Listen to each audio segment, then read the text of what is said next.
Avete visto e sentito come sono partita questa mattina, cosa vi ho fatto vedere e sentire? No, non lamentatevi a casa, tranquilli, a letto, sul divano, guardate cosa abbiamo visto e sentito. È merito di chi? Guardate che ospiti ho questa mattina, io ringrazio veramente Andrea Erri, direttore generale Teatro La Fenice Venezia, grazie. Buongiorno Mirella, grazie, buongiorno. Veramente, assieme a Edoardo Bottacin, direttore artistico il più giovane d'Italia. Pensate, è partito da una città molto lontana, quante ore di viaggio Edoardo? 4,5. 4,5 per essere qui questa mattina a quest'ora, dopo dicono che i ragazzi non sono bravi.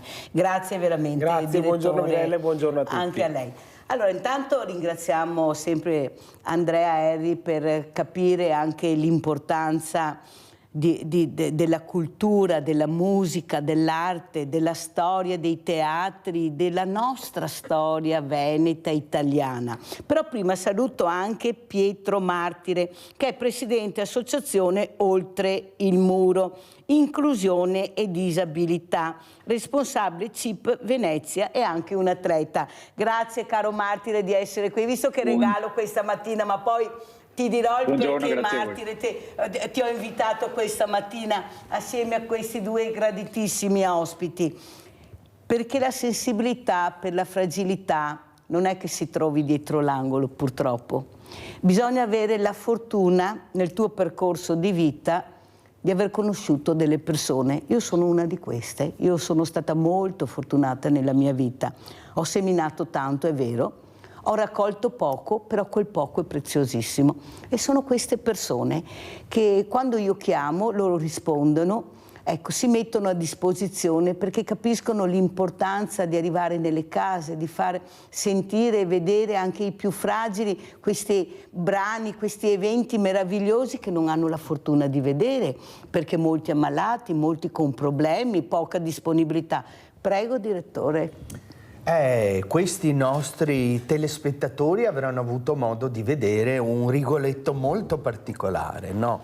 Perché è organizzato non all'interno di un luogo canonico, no? Con grandi sfarzi, con grandi costumi, con scenografie ambientate nell'epoca in cui l'opera è stata realizzata, ma all'interno di un ospedale psichiatrico, come potete vedere, no? Quindi questo serve, ed è servito al regista, che è trevigiano anche lui, Damiano Micheletto, per riuscire a colpire meglio quello che è il personaggio e la storia dei personaggi e l'interazione anche tra i personaggi.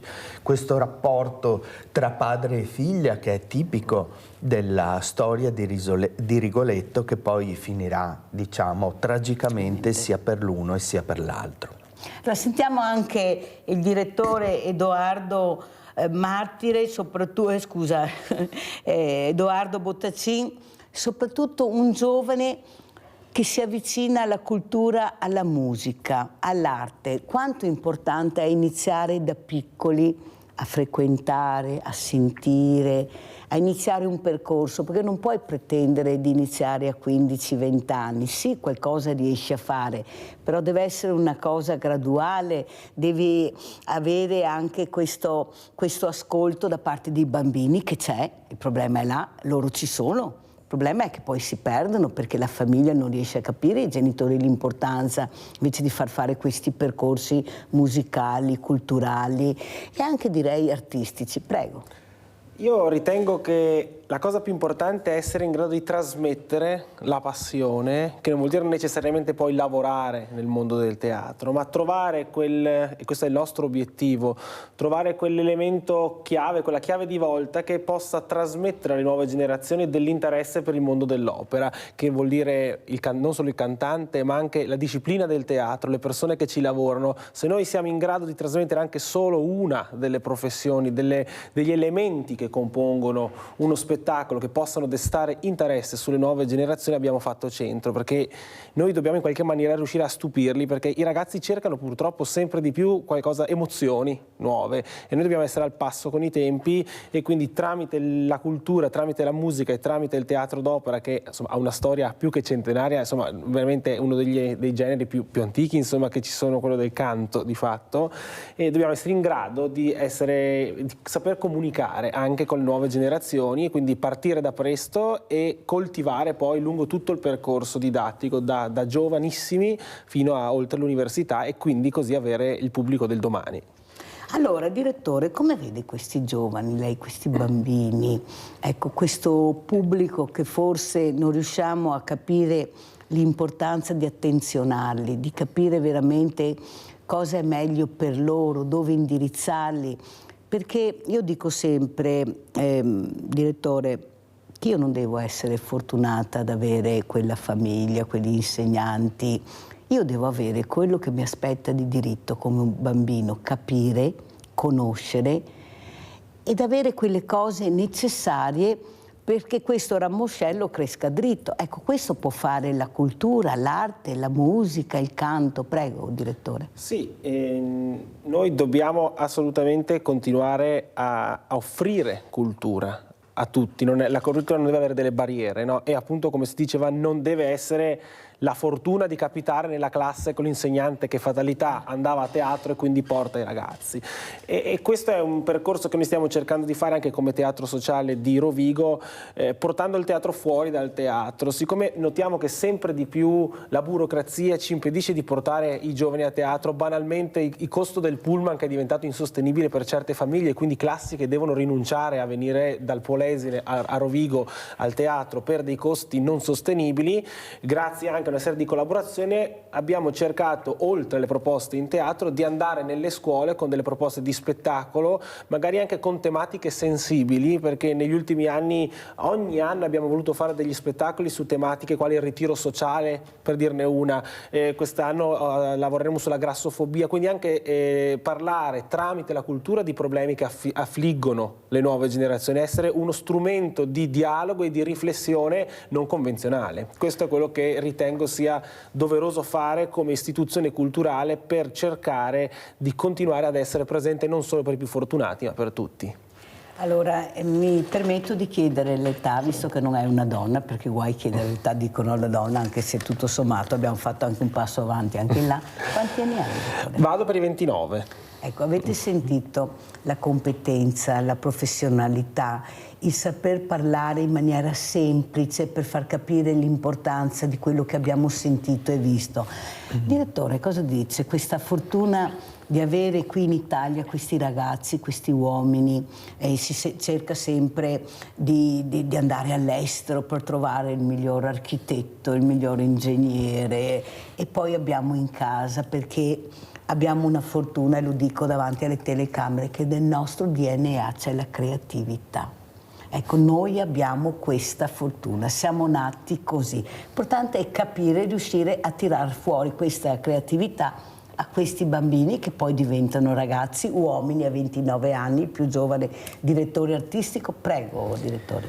Eh sì, la prima barriera però è quella dell'individualismo, cioè all'interno del nostro settore temi come quelli lavoriamo insieme e favoriamo anche lo sviluppo delle professionalità nelle nuove generazioni non è, posso dire, molto in uso.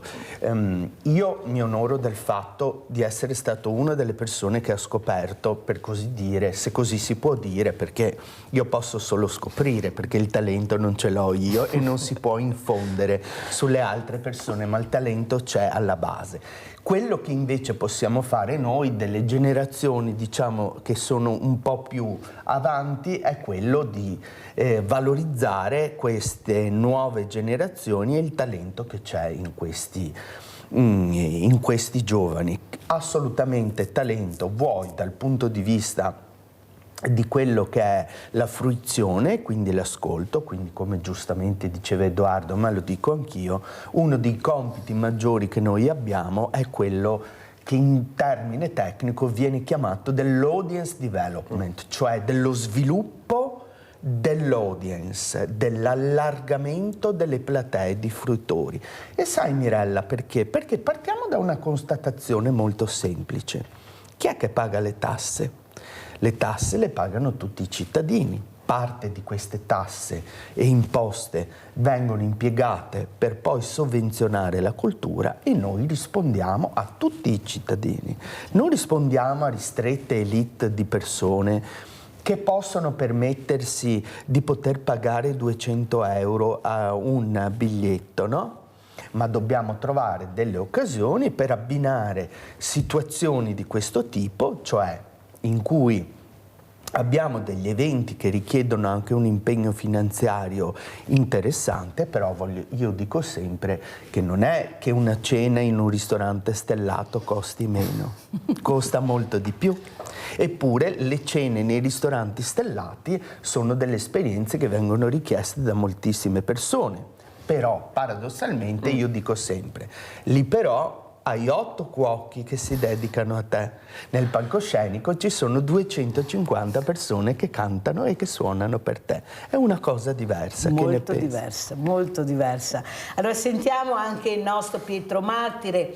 Pietro, ecco, questa inclusività, questo ascolto, questa sensibilità che tu invece hai avuto per mettere in piedi, ecco, questa unione di persone, farli sentire normali. Siamo noi, dico sempre, diversamente abili, non sono loro, siamo noi che continuiamo a guardarli in maniera diversa e di non capire invece la profondità di queste persone, la sensibilità oltre il muro, capite bene? Prego Martire.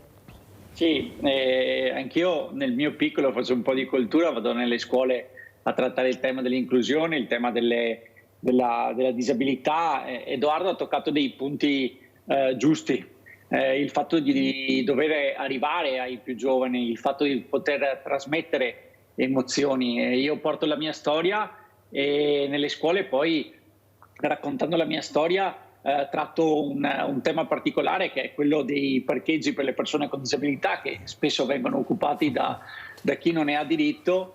E negli anni abbiamo fatto un progetto che si chiamava Vuoi il mio parcheggio, vuoi anche il mio handicap. Poi negli anni quella parola handicap ha cominciato un po' a stancarmi e l'anno scorso l'abbiamo modificata con l'altro puoi essere tu, e con gli itinerari educativi del Comune di Venezia abbiamo fatto un bellissimo progetto e abbiamo coperto, grazie anche alla collaborazione con la Nave De Vero, tutti i parcheggi per le persone con disabilità della Nave De Vero. Quindi se andate alla Nave De Vero troverete dei parcheggi con dei disegni realizzati dai ragazzi. Negli ultimi anni, io ormai sono 20 anni che sono in sedia a rotelle a causa di un infortunio durante una partita di calcio e di media incontro 1000 studenti all'anno, quindi vado nelle scuole da 17 anni e sono sicuro di essere riuscito a trasmettere qualcosa di particolare a questi ragazzi che, come ha detto Edoardo, sono il futuro, insomma. Capite l'importanza di frequentare e di vivere il mondo del volontariato, perché siamo tutti uguali. Infatti il nostro Pietro Martire si è rivolto al direttore Bottacin: Edoardo, ecco, questa spontaneità che ci viene proprio come faccio io con i miei telespettatori e telespettatrici, questi di farli sentire a casa, in famiglia, siamo uno di voi, siamo assieme. Ecco, quanto importante è, direttore Harry, capire che le distanze le creiamo noi, le diversità le facciamo sentire noi. Ecco, dobbiamo superare questo. Io faccio vedere quella foto, ecco, vediamo se la regia riesce a mandarla, di quel bambino in spiaggia. E quando ricevo queste telefonate che sono contro il diverso, eccolo qua, io l'ho mandata per diversi giorni questa foto proprio a Natale, perché la storia non si può dimenticare, perché è Natale, e le arrabbiature e questa rabbia verso queste persone che arrivano, che non hanno neppure gli occhi da piangere ma cercano un futuro migliore. Chi è che non avrebbe dato asilo, conforto, abbraccio a questo bambino? Io penso nessuno. Nessuno. In quel momento diventiamo tutti buoni, ma serve a vedere questo per diventare buoni. Direttore, grazie regia. Queste sono immagini terribili, non ti nascondo che ancora oggi mi commuovono, così come mi commuove un'altra immagine che è quella di quel ragazzino che aveva cucito la propria pagella per mostrare come avesse della cultura e questa cultura potesse essere valorizzata in un altro contesto, come se fosse la sua carta d'identità. Quindi ricordiamoci, quando noi rifuggiamo l'importanza della cultura, quanto invece questa entra dentro di noi come un'atmosfera e penetra dentro le ossa e migliora noi stessi anche senza che noi ce ne accorgiamo. Ecco perché noi abbiamo questo compito, ecco perché noi abbiamo questa responsabilità, perché i valori non rappresentano solamente come un interruttore, un'energia che ti arriva oppure invece che mancano quando spegni l'interruttore, ma invece i valori lavorano dentro di noi anche senza che noi ce ne accorgiamo, e la nostra responsabilità è quello di continuare, anche se le situazioni sono difficili, ad infonderli, e noi ci proviamo.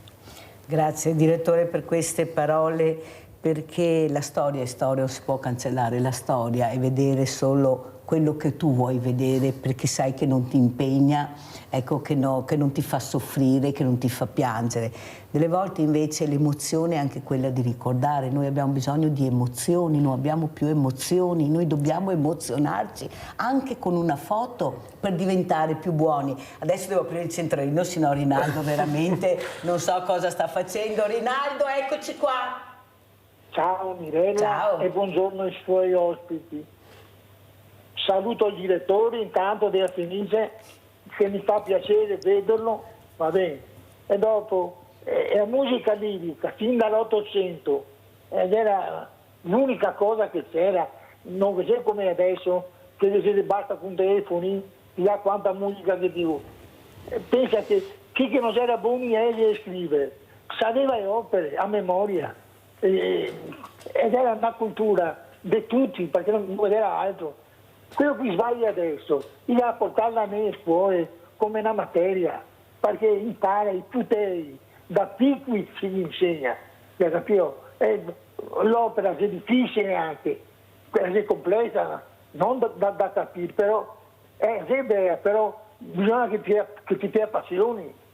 E se non ti lo fa da giovane, da figlio, va bene. Lì per esempio compravo mia nonna che aveva l'abbonamento a Fenice, va bene, e che dai in capo San Fantini ed era a coda fuori per andare a vedere un'opera. Adesso non lo so perché c'è tanto che non vado. Ancora oggi per fortuna c'è. Ecco, senti Rinaldo. Caro, ma voglio dire che è importante che potei conoscere l'opera, sue scuole, come che è importante quello che si Dio per Piero, aiutarti, che chiede come Dio. Pensa, una persona così, che aiuta, insomma, è che robe che ti fa stringere il cuore proprio. Non avremo più la soddisfazione di vedere qualcosa nel cuore, cosa avevamo, pelo e basta. Ma se rendiamo conti che nella vita siamo del passaggio. Basta Rinaldo perché devo andare avanti con gli ospiti, ti ringrazio di queste parole, sempre grazie. Sì, perché Rinaldo è un libro, sennò lui va avanti, a lui piace. Ma Rinaldo, ogni volta che vengo in trasmissione sento sempre la passione di Rinaldo. Lui si mette là, chiama, poi magari va a bersi anche il caffè, Mirella lo chiama, Rinaldo dove sei? Poi arriva, però è questo il bello della diretta, è il bello di sapere che si è formata questa famiglia, qualcuno addirittura ha copiato anche questo slogan, se l'avete sentito, e mi fa molto piacere perché noi dobbiamo ricreare la famiglia, ecco, con l'arte, con la musica, con la cultura, noi dobbiamo puntare a questo per dare spazio a questi ragazzini e farli crescere in maniera decente, dico io, perché stiamo perdendo veramente l'uso della ragione, molti, non tutti, ma qualche genitore deve riprendere l'uso della ragione e diventare e proprio iniziare a fare il vero genitore, che io non penso sia proprio così difficile. Detto questo, io vorrei vedere anche questo video che ha portato il nostro Pietro Martire, video a braccia aperte e cartelli stradali. Andiamo a vedere.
Pietro, perché ti è venuta questa idea? Cosa è scattato in te che hai detto no, adesso calma tutti, che adesso parto e vediamo cosa riuscirò a realizzare, però devo centrare l'obiettivo. Prego, Martire. Perché quando ho iniziato a andare via in macchina trovavo spesso delle persone che non avevano rispetto per il prossimo e mi trovavo il parcheggio per le persone con disabilità occupato da chi non aveva diritto. E spesso mi sentivo rispondere 2 minuti che io devo fare bancomat, 2 minuti. Nessuno utilizzava anche una parola che spesso dimentichiamo, che era la parola scusa. Se mi avessero chiesto scusa non avrei sicuramente avrei perdonato chi non sbaglia e quindi ho detto com'è che posso risolvere questa cosa e mi è venuto in mente di andare nelle scuole. Ho bussato per la prima volta nelle scuole di Dolo, dove sono cresciuto. Mi si è aperto un portone, sicuramente è stata un'ottima scelta. Da lì, come ho detto prima, racconto la mia storia, faccio vedere un filmato della mia vita, di quello che facevo prima, di quello che faccio da quando sono in sedia a rotelle, e poi i bambini devono fare un disegno e devono far capire alla persona che parcheggia sul posto delle persone con disabilità che sta commettendo un errore. E negli anni abbiamo coperto un po' il comune di Venezia, come avete visto, il comune di Dolo, il comune di Pianiga, il comune di Camponogara e ora sto facendo il comune di Mira e il comune di Fiesso d'Artico. Ed è un progetto al quale andiamo molto fieri noi di Oltre il Muro e niente, dopo si vanno a coprire praticamente tutti i posti delle persone con disabilità del comune dove viene fatto il progetto. Senti Pietro Martire, perché questo nome Oltre il Muro? Beh, sai, noi ci occupiamo di barriere architettoniche, non solo quelle fisiche. Il muro è la barriera architettonica per eccellenza e quindi andare oltre il muro significa proprio abbattere la barriera architettonica per eccellenza. Mi piacerebbe sottolineare anche una cosa, avete visto nel filmato anche un logo particolare. È un logo disegnato dall'ONU. Spesso il simbolo delle persone con disabilità è quella carrozzina statica, ferma. Già questa alle mie spalle, come potete vedere, è una carrozzina in movimento. L'ONU ha disegnato quel simbolo che rappresenta un po'... Vediamo se riusciamo a rivedere l'immagine, non so se ce la facciamo. Ecco qua, vai. Eccolo là, quello in basso. Prima in alto a sinistra c'è l'uomo statico, la carrozzina in movimento è già un qualcosa di una persona in movimento. Lì invece rappresenta un po' l'uomo vitruviano di Leonardo da Vinci e l'obiettivo è proprio quello di superare la visione della persona limitata alla sedia a rotelle, valorizzando allo stesso tempo l'unicità dell'essere umano, cioè il centro, cioè la persona. Poi le braccia aperte rappresenta il simbolo dell'inclusione stessa, quindi lo sto facendo conoscere, non ha mai preso piede, è stato disegnato nel 2015 e voglio che i ragazzi lo portino nel disegno, venga raffigurato anche quello e chissà, magari con il tempo venga proprio sostituito dall'attuale simbolo delle persone con disabilità. Vedete, ho detto, ho seminato tanto, ho raccolto poco, però questo è quello che ho raccolto e ne sono veramente orgogliosa, Pietro, di quello che hai detto, di quello che sei, dell'entusiasmo che hai, che trasmetti a tutti noi, ecco, sentendoti, ed è una cosa bellissima questa mattina. La sentiamo cosa ne pensa il direttore Andrea Erri di questi uomini, di questi ragazzi, di queste squadre, di questi bambini che poi diventano adulti grazie a questi educatori. Lui è un educatore di vita non solo per i bambini ma per le persone in generale. Sì, questa è una tematica importante di cui comunque anche le istituzioni culturali hanno responsabilità. Noi stessi abbiamo cercato di utilizzare i fondi del PNRR appunto per migliorare l'accessibilità fisica alla nostra struttura, pur nel rispetto di tutte le normative che riguardano le architetture storiche come sono quelle del nostro teatro, no? E quindi abbiamo investito quello che il PNRR ci ha dato appunto per migliorare quelli che sono gli accessi. E sto pensando di coinvolgere Pietro, però sarà una sorpresa, come tutte le sorprese non si possono dire in televisione, ma comunque prenderò il suo numero di telefono da te, Mirella, e poi nel momento dell'inaugurazione vedrai che sicuramente inviteremo sia te sia lui, magari con le tue telecamere, e potrete far vedere come si può con poco, perché basta poco, basta l'impegno delle persone, per poi facilitare la vita di molti. Grazie. Faccio da cavia volentieri. Grazie caro Pietro, grazie soprattutto a Andrea Erri per questa sensibilità, questo direttore che avete visto anche quando siamo entrati con queste fragilità, che ci ha ospitato questo meraviglioso teatro che abbiamo la fortuna di avere nella città unica al mondo, la più bella del mondo, che fanno migliaia e migliaia di chilometri per venire a vederla. Molti di noi quando scendono dal treno devono prendere il vaporetto e non sanno neppure arrivare in piazza San Marco, certo. Perché è la verità, cioè bisogna anche dirle queste cose, perché noi siamo così, non c'è niente da fare. Allora sentiamo Sentiamo anche il nostro direttore, quello giovane, quello che ha fatto anche lui tanta strada per arrivare, per far capire l'importanza di esserci, di parlare. Edoardo Bottacin, cosa pensa di questa persona, di questo uomo che nonostante la vita sia cambiata in un attimo, è cambiata la sua vita, si è rimboccato le maniche, ha trovato un altro percorso ma per aiutare anche gli altri, prego. La fortuna che noi abbiamo è quella di avere delle persone che in qualche maniera ci aprono gli occhi. E io ricordo sempre, appena arrivato a Rovigo, 2 anni fa, uno dei primi appuntamenti che ricevetti era di una nostra frequentante che aveva delle difficoltà riconosciute nella comprensione, era un'abbonata alla prosa, e mi segnalava come il teatro non avesse mai pensato a questo tipo di disabilità e quindi non aveva mai pensato di riservare 2 posti nella prima fila, perché chi deve leggere il labiale non può certamente stare in ultima fila. E allora da lì è nata una battaglia che portava avanti da anni, inascoltata, perché nessuno l'aveva mai ricevuta banalmente o la riceveva negli uffici sbagliati. E ha aperto gli occhi, perché ovviamente abbiamo sempre questo preconcetto, questa abitudine che la disabilità è motoria o è sempre quella evidente, e invece ci sono anche quelle non evidenti, c'è chi magari non lo manifesta e insomma, mi ha trovato per strada, mi ha chiesto di parlare, e da qui insomma, quindi io ringrazio sempre, perché le nostre risorse sono queste persone che ci sanno dare degli spunti anche di riflessioni, ma anche ci fanno capire che ci sono magari dei muri che noi non vediamo, e invece loro ce li sottolineano. Edoardo ha detto una cosa molto importante, no? Cioè, quando noi parliamo di accessibilità, è multidimensionale come tipo di fenomeno, quindi è multidimensionale la nostra responsabilità che creiamo servizi, perché c'è una accessibilità di tipo fisico, un'accessibilità di cui ha parlato Edoardo, che è quella cognitiva, e io dico sempre un'accessibilità anche sociale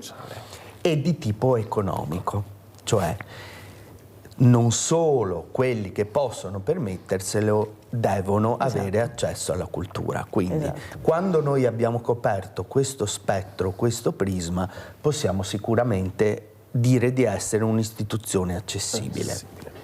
Pubblicità. Se posso... No, perché devo andare assolutamente in pubblicità, che ho già forato, ma ti darò subito la parola. Grazie Pietro. Pubblicità.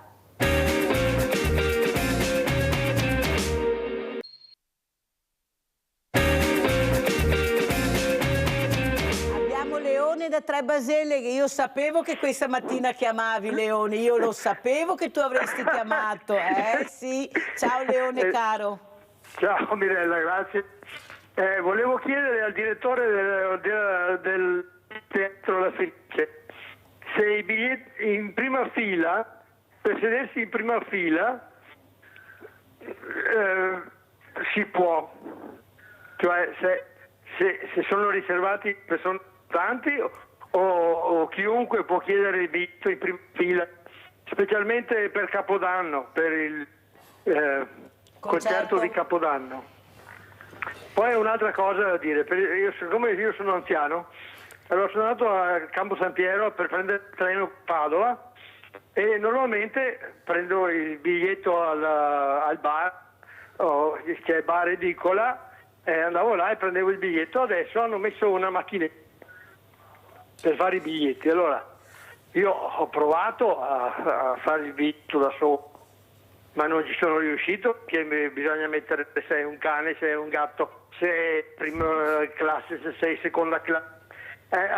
Allora sono andato a chiedere aiuto e questo al bar un po' scocciato è venuto, non mi ha insegnato come a fare il biglietto. È andato là, ha detto che biglietto vuoi, cosa vuoi, ha schiacciato i bottoni e mi è venuto fuori il biglietto e così sono andato via. Però io, che sono anziano, non ho ancora capito come si fa ad operare quella macchinetta. Perciò quando uno viene lì ti può insegnare come fare la prossima volta che hai il biglietto, che hai bisogno di un biglietto, sai come fa.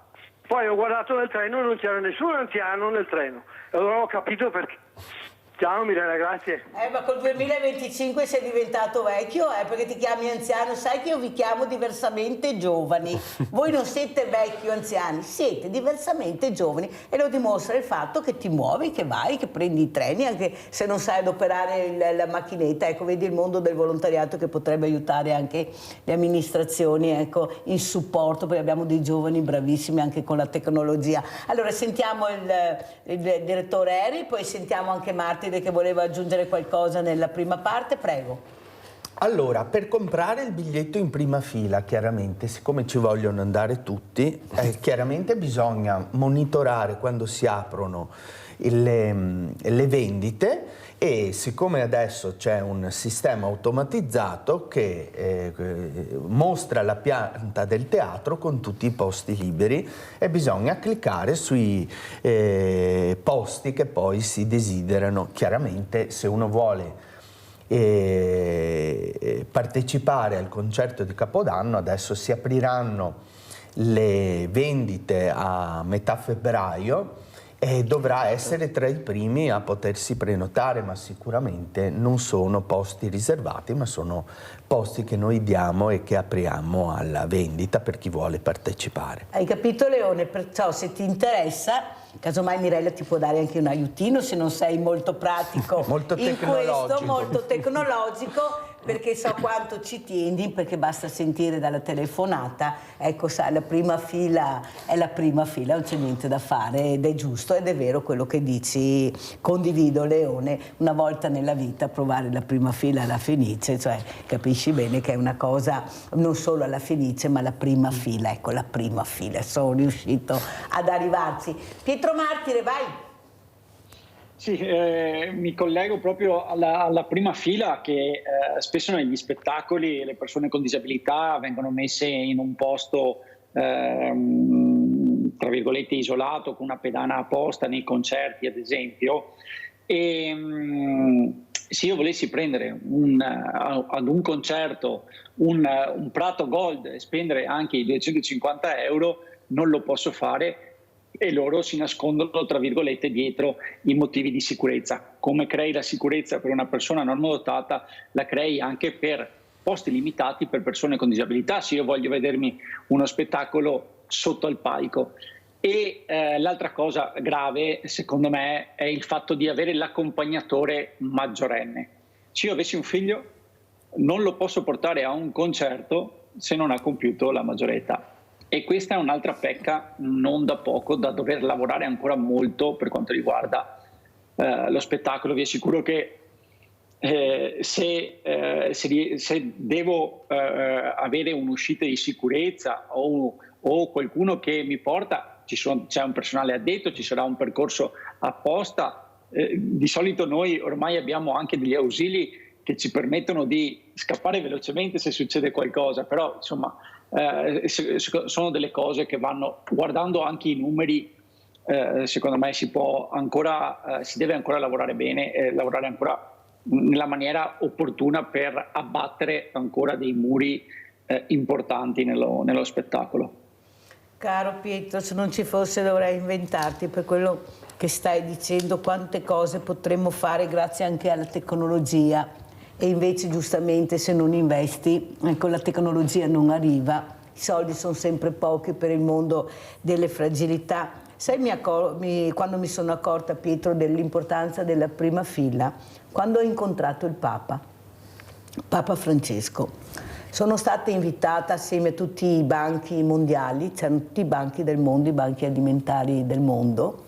Io sono stata fortunata, poi sono riuscita a sedermi, avere il posto proprio vicino dove passa il Papa. C'è una specie di corridoio transenato dove lui arriva, ed io ero vicina, e l'ho detto anche ai miei telespettatori e telespettatrici, quando ho incontrato i suoi occhi, il suo sguardo, io mi sono sentita nuda, talmente profondo e talmente penetrante che è stata un'emozione unica.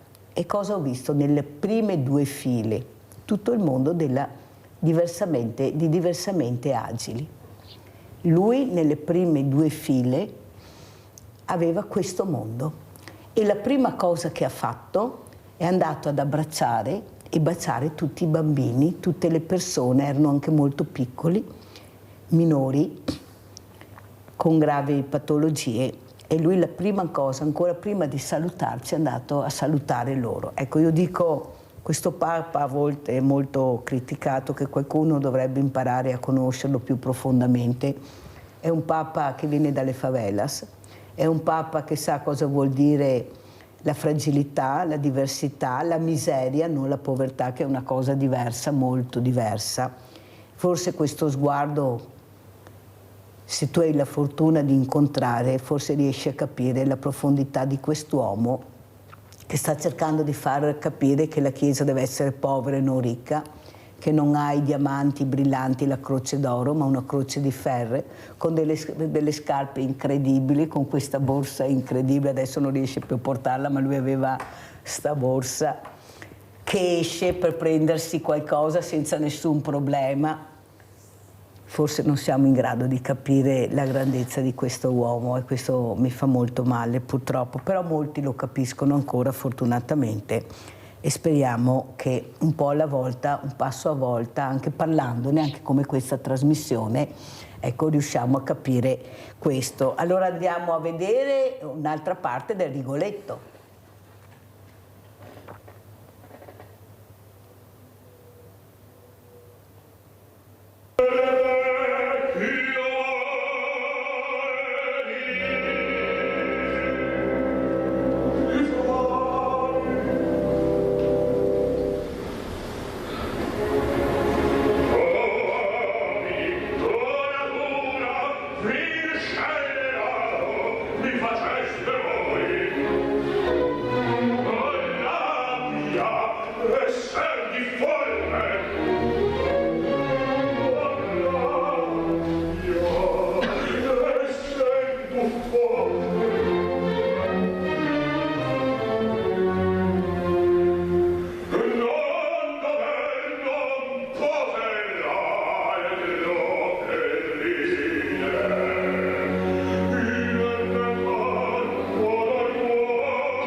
Meraviglioso, cosa dire. Andrea Erri, questi teatri, queste prime file, questo mondo giovane che bisogna iniziare veramente, io dico sempre ad accelerare, a iniziare anche dalle scuole, perché è là che troviamo i bambini, i ragazzi, a fargli fare questi percorsi. Una volta ci portavano al Cineforum al sabato ed era bellissimo, forse iniziare con il teatro, con l'opera, iniziare a capire, perché è da piccoli che si impara un po' alla volta. Cosa dice, direttore, ce la faremo? Ma noi ci proviamo, esatto, quantomeno. Noi portiamo, Mirella, in teatro 20.000 studenti all'anno. Sentite i numeri, E li portiamo all'interno di una città che non è facilissima, nel senso che in una qualsiasi città d'Italia dove c'è un teatro c'è un'accessibilità molto migliore rispetto a quella che può essere una città così delicata come quella di Venezia, in cui una classe non viene diciamo scaricata con un pullman davanti al teatro e basta solo attraversare una strada.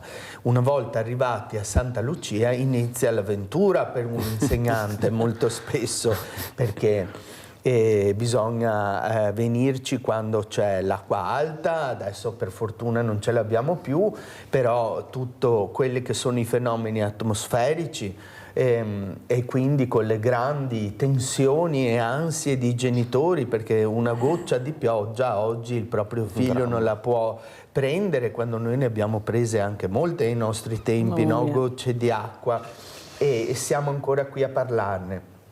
E quindi dobbiamo trovare delle nuove strade. Per lo stesso Rigoletto, penso un po', che adesso riporteremo, difatti te l'ho portato per quel motivo lì, insieme al Barbiere di Siviglia, alternato col Barbiere di Siviglia nel periodo di Carnevale, abbiamo già le scuole tutte prenotate per la prova generale, sia per il Rigoletto e sia per quanto riguarda il Barbiere di Siviglia. Ma la grande novità che ti voglio annunciare oggi è che abbiamo un grande progetto per i ragazzi e soprattutto per quelli delle scuole primarie e per le secondarie di primo grado, le cosiddette scuole medie, per il 2026. Pensiamo cioè che l'opera debba parlare anche di temi sociali. La folgorazione mi è arrivata il 2 gennaio scorso, dell'anno scorso, in cui sono stato invitato a Rifugio Lagazzuoi da parte del professor Barbante, direttore dell'Istituto di Scienze Polari dell'Università di Venezia, una persona molto nota perché avrete sentito nel corso degli ultimi giorni che si è parlato del progetto Antartide, in cui si misurano centinaia di migliaia di anni di storia leggendo i carotaggi che vengono fatti sui ghiacciai. E quindi attraverso i vari strati che vengono formati nei ghiacciai si legge la storia della nostra civiltà. Io non lo sapevo, ma nella seconda parte ho Franco Secchieri, geologo e glaciologo, la fatalità. E quindi noi il prossimo anno abbiamo una nuova commissione che abbiamo commissionato insieme con il Teatro di Como. La storia sarà quella di un piccolo orso e sarà quella dedicata proprio nell'anno che abbiamo voluto, in cui abbiamo voluto organizzarlo, che sarà appunto ai primi mesi del 2026, in corrispondenza con le Olimpiadi invernali che vedranno anche la nostra regione coinvolta. Il tema sarà quello dello scioglimento dei ghiacciai, perché la folgorazione derivava dal fatto che si analizzavano i ghiacciai della Marmolada e si notava come entro il 2100 tutti quelli che sono i ghiacciai della Marmolada in cui per tanti anni abbiamo sciato, se continuiamo così non ci saranno più. E ritenevamo che utilizzare una nuova commissione, un'opera per realizzare una storia e per far partecipare anche le nuove generazioni fosse un buon tema anche per parlare di queste cose, e quindi la realizzeremo con la collaborazione appunto del professor Barbante e dell'Istituto di Scienze Polari dell'Università che farà Ca' Foscari di Venezia, che ci farà la consulenza scientifica. Beh, io penso sia una cosa veramente bellissima quella che abbiamo sentito dal direttore generale della Fenice, Andrea Erri, soprattutto perché hanno alzato l'asticella. Lei, direttore, è riuscito ad alzare anche questa volta l'asticella e proiettarsi nel futuro, che è un futuro molto particolare, che riguarda soprattutto loro, i giovani. Ecco, noi dobbiamo capire cosa succederà, cosa possiamo fare per aiutarli ad avere quello che abbiamo avuto la fortuna di avere noi. Noi siamo vissuti con le farfalle grandi così, con le margherite grandi così, questi non vedono non solo la margherita ma neanche la farfalla grande così. Ormai se continuiamo o continueremo in questo percorso di distruzione ed è una cosa terribile. Allora io vorrei far vedere anche al direttore generale Andrea Erri della Fenice e anche e soprattutto al nostro Edoardo Bottacci, il direttore artistico più giovane d'Italia, che è qui con noi questa mattina, ma anche a Pietro Martire, ecco, questa orchestra proprio in contrapposizione a quegli esempi negativi che si leggono tutti i giorni sui giornali, sui telegiornali, di questi ragazzi, sembrano che siano tutti così cattivi ragazzi, noi invece andiamo a vedere questi ragazzi con questa orchestra dei 12 ai 22 anni.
E questi sono i nostri bravi ragazzi che studiano, che si impegnano.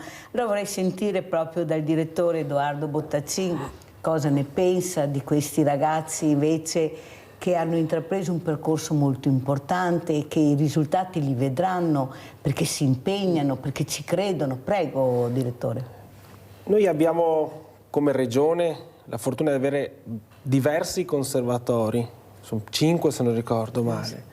Abbiamo tanti giovani veramente talentuosi, perché se noi andiamo a ascoltare le registrazioni di 50-60 anni fa delle orchestre, anche degli enti, la qualità è sempre più alta. Noi alle audizioni per i professori d'orchestra c'è sempre una maggior ricercatezza tecnica, cioè abbiamo dei livelli altissimi di questi giovani, perché vengono cresciuti, questo è un purtroppo, lo dico, dalle famiglie come se fossero tutti Verdi e Paganini. ma non siamo tutti Verdi e Paganini. Certo. Bisogna saper riconoscere qual è perché il suonare in orchestra, essere la spalla dell'orchestra della Fenice, non è certamente inferiore dall'essere il grande solista. Sono due visioni diverse. Dove voglio stare? Certo. Se noi educhiamo sempre con l'idea che il mio figlio è il migliore di tutti, creiamo una società come quella che abbiamo in questo momento, in cui c'è solo il mio figlio. Ma quello che io penso sia importante e che manca è una visione culturale da parte della politica, perché noi abbiamo schiere di musicisti che sforniamo, tante realtà, orchestre giovanili, orchestre che non hanno un futuro di fatto, nel senso che si reggono sul volontariato, sul sostegno di qualche piccola realtà, delle offerte del pubblico. Però manca un itinerario completo della formazione fino all'immissione nel mondo lavorativo. Quando sono arrivato a Rovigo un paio di anni fa, la prima cosa che ho fatto al conservatorio, perché sì, dopo si cercano sempre la parola collaborazione, ormai è tipo il sale, va messa dappertutto, no? Ma io ho detto, facciamo un passo in più nella collaborazione. Abbiamo fatto audizioni per gli studenti del conservatorio e ho messo a bando per le opere in stagioni in cui c'era la nostra orchestra regionale, la Filarmonia Veneta, 7 posti per professore d'orchestra. Ho detto ai migliori 7, quindi non di qualche sezione, i migliori 7 studenti del conservatorio, gli do la possibilità di fare 4 produzioni liriche all'interno dell'organico orchestrale, ma non a gratis. Li ho fatti assumere con contratto regolare per 2 stagioni, per il periodo, magari non sono tutte le opere, ma io gli ho fatto un avviamento professionale retribuito, quindi non perché dobbiamo chiamare il giovane per sfruttarlo che costa il 50% in meno. Hanno fatto un'immissione lavorativa e poi hanno continuato a chiamarli in orchestra perché erano bravi. Ecco, bisogna creare, e qui non c'è, cioè noi possiamo pensarne tante, io e Andrea, di iniziative, ma poi ci vogliono anche le coperture economiche, ma ci vogliono anche degli indirizzi di politica culturale che derivano dalla politica, che è forse quello che abbiamo bisogno in questo momento, cioè che la politica sostenga un progetto culturale a 360 gradi, perché noi possiamo mettere tutte le idee che vogliamo, ma se poi non abbiamo, ma non è solo un problema di soldi tante volte, è l'iniziativa, sentirsi sostenuti nell'iniziativa, tante volte e questo può farlo la politica. Esatto. E questo può farlo la politica, perché noi alziamo l'asticella, i ragazzi, anche le persone riescono a saltare, abbiamo l'esempio oltre il muro. Però se poi la politica non supporta, cade tutto. Sai Mirella, noi purtroppo siamo sempre considerati come cultura generatori di costi. Esatto. In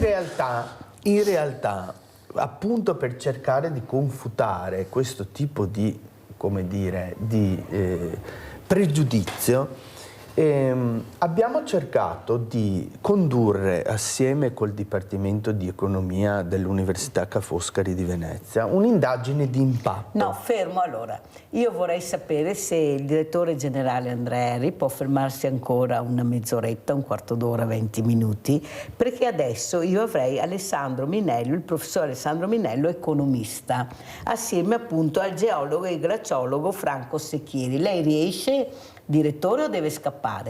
Riuscirò.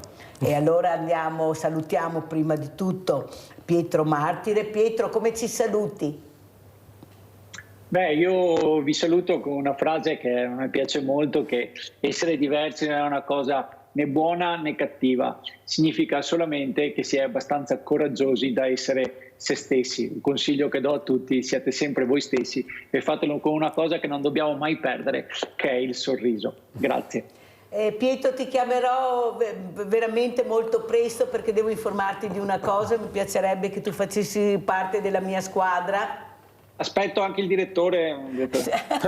Sicuramente, grazie Pietro Martire, grazie. Prego, veramente, grazie saluta tutta la tua squadra meravigliosa che hai costruito, grazie. Veramente grazie. Sentiamo anche come ci saluta il nostro Edoardo Bottacin, direttore artistico, il più giovane d'Italia, dobbiamo veramente evidenziarlo. Direttore, come ci saluta? Vi sto ringraziandovi innanzitutto per il dialogo, perché a me piace molto quando sono anche con Andrea, perché ci confrontiamo torniamo poi in queste cose, e poi nascono sempre nuove idee, lui mi dà sempre qualche stimolo che poi io porto a Rovigo nella mia squadra di ragazzi che sono veramente strepitosi, perché io sono uno, ma parlava di famiglia, no? Ecco, il teatro è proprio una famiglia. Ognuno con i suoi ruoli, ma soprattutto i teatri, quelli dico anche un po' più piccoli, dove si è in pochi, è proprio una seconda famiglia. Quindi quello che stiamo facendo come teatro di Rovigo, di cui io sono particolarmente orgoglioso, è perché intorno a delle persone con le quali non ci sono barriere, visto che ne parliamo, ma c'è dialogo e c'è armonia, e ci permette appunto di veramente fare, devo dire a volte, qualche piccolo miracolo, perché siamo a Rovigo, ricordo, non siamo Milano o la fortuna di essere una città come Venezia, insomma. Quindi grazie ai telespettatori, vi aspetto quindi a teatro. Noi abbiamo Otello e Andrea Chenier, quindi un bel dittico di operoni super popolari, visto che poi noi dobbiamo cercare anche di portare la tradizione, come teatro di tradizione, che sono i nostri valori, le nostre storie. Grazie veramente al direttore Edoardo Bottacin, il direttore artistico più giovane d'Italia, mentre il direttore generale della Fenice rimane qui con noi. Pubblicità.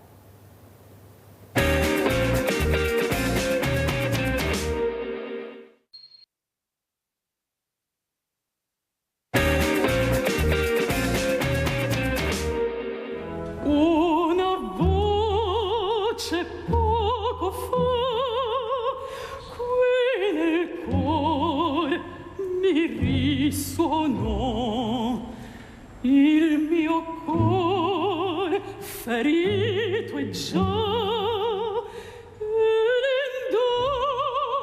l'indor fu che impiagò, se l'indoro mio sarà, lo giurai, la vincerò, se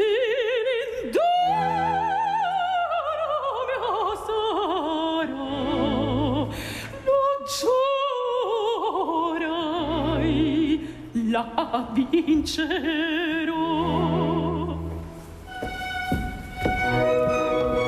Il tutor ricuserò, io l'ingegno aguzzerò, alla fin s'accadrà e contenti io resterò.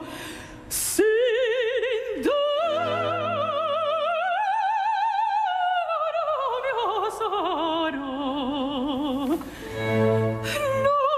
giurai, lo vincerò, se l'indoro sarà, lo giurai, lo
lascio reggere, mi fa guidar,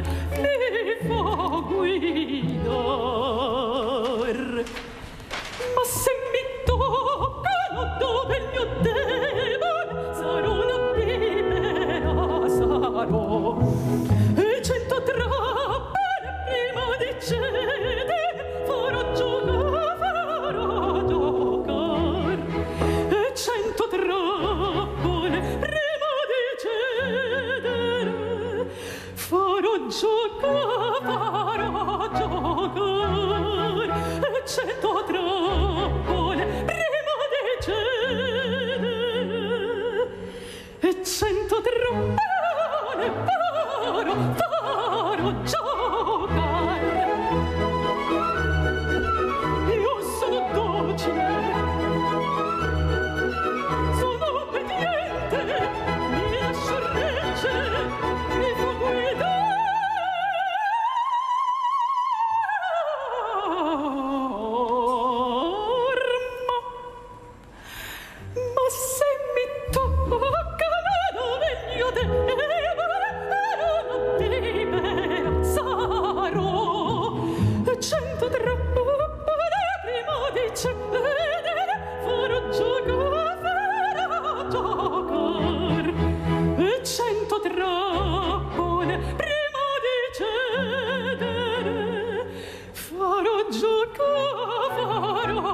giocar 100 trappole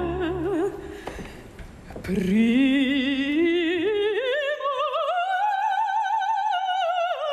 di cedere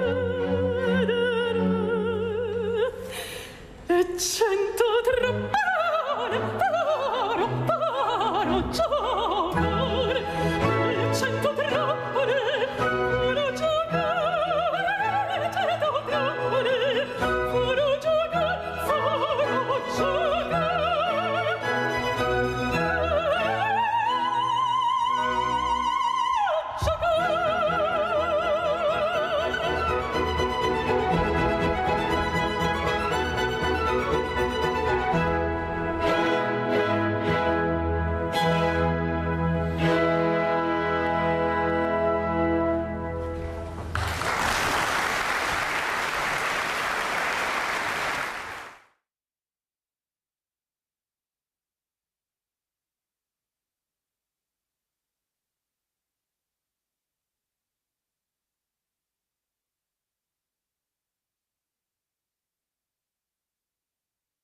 Ecco, noi stiamo facendo delle battaglie incredibili, ringrazio anche il direttore generale della Fenice, Andrea Erri, per essere rimasto, perché hanno messo in piedi un progetto bellissimo. Non so se lei, professor Secchieri, ha seguito nella prima parte cosa ha detto il direttore Erri, perché ha pensato una cosa nuova. Ecco, non so se l'ha sentita professore?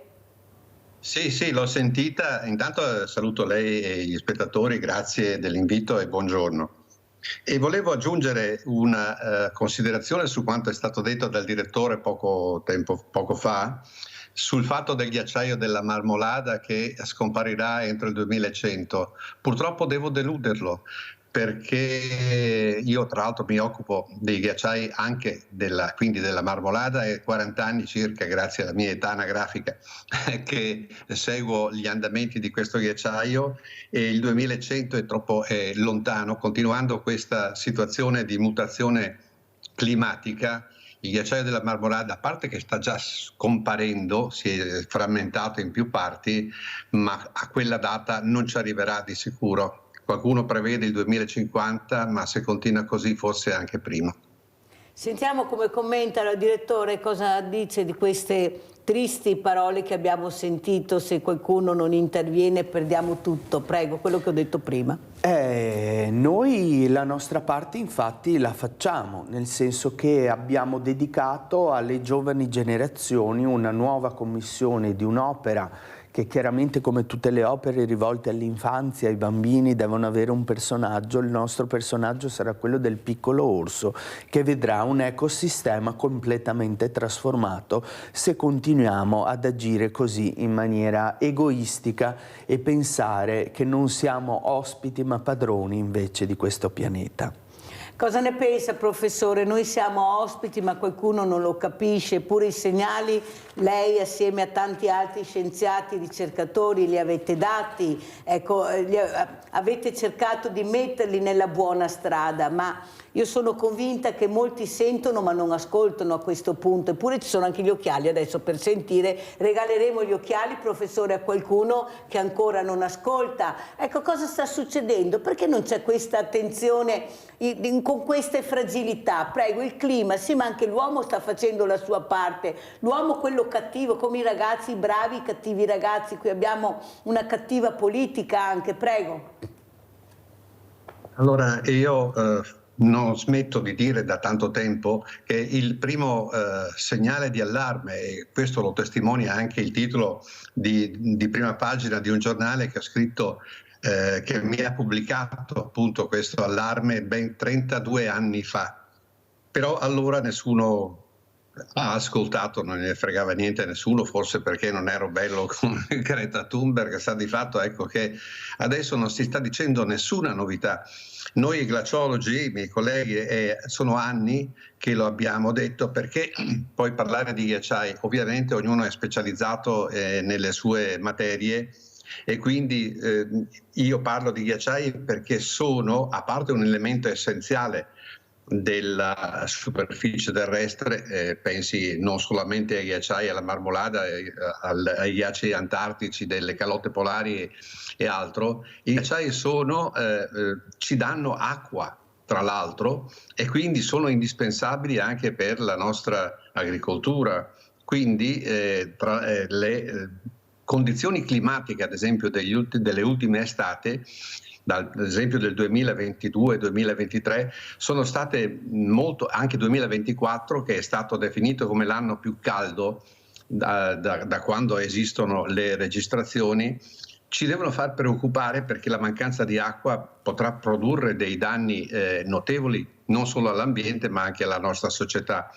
I ghiacciai quindi sono importanti sia perché sono elementi essenziali del mondo del naturale, sono elementi essenziali del paesaggio dell'alta montagna, sono elementi essenziali perché ci danno le indicazioni di come il clima sta cambiando. Io osservo, quindi mi è difficile anche entrare nel merito di certe discussioni di negazionisti, affermazionisti e altre cose. Quello che io vedo, descrivo, studio è proprio questo, e ci sono 3 curve che stanno salendo molto rapidamente, che sono la temperatura, la CO2 nell'aria e anche il numero degli abitanti della Terra. Siamo arrivati a 4 miliardi e mezzo, e quindi è necessario, al di là di tutto, pensare che questa nostra casa, che ospita sempre più persone, deve essere in qualche modo tutelata, valorizzata e protetta, e quindi l'acqua è indispensabile, e allora sul problema dell'acqua dovremmo riflettere. Purtroppo ho avuto esperienze negative anche diciamo qualche volta, al confronto con la politica. Le faccio un esempio e poi chiudo. Ad esempio il Veneto. Ecco, ci sono altre regioni che si interessano di questo problema.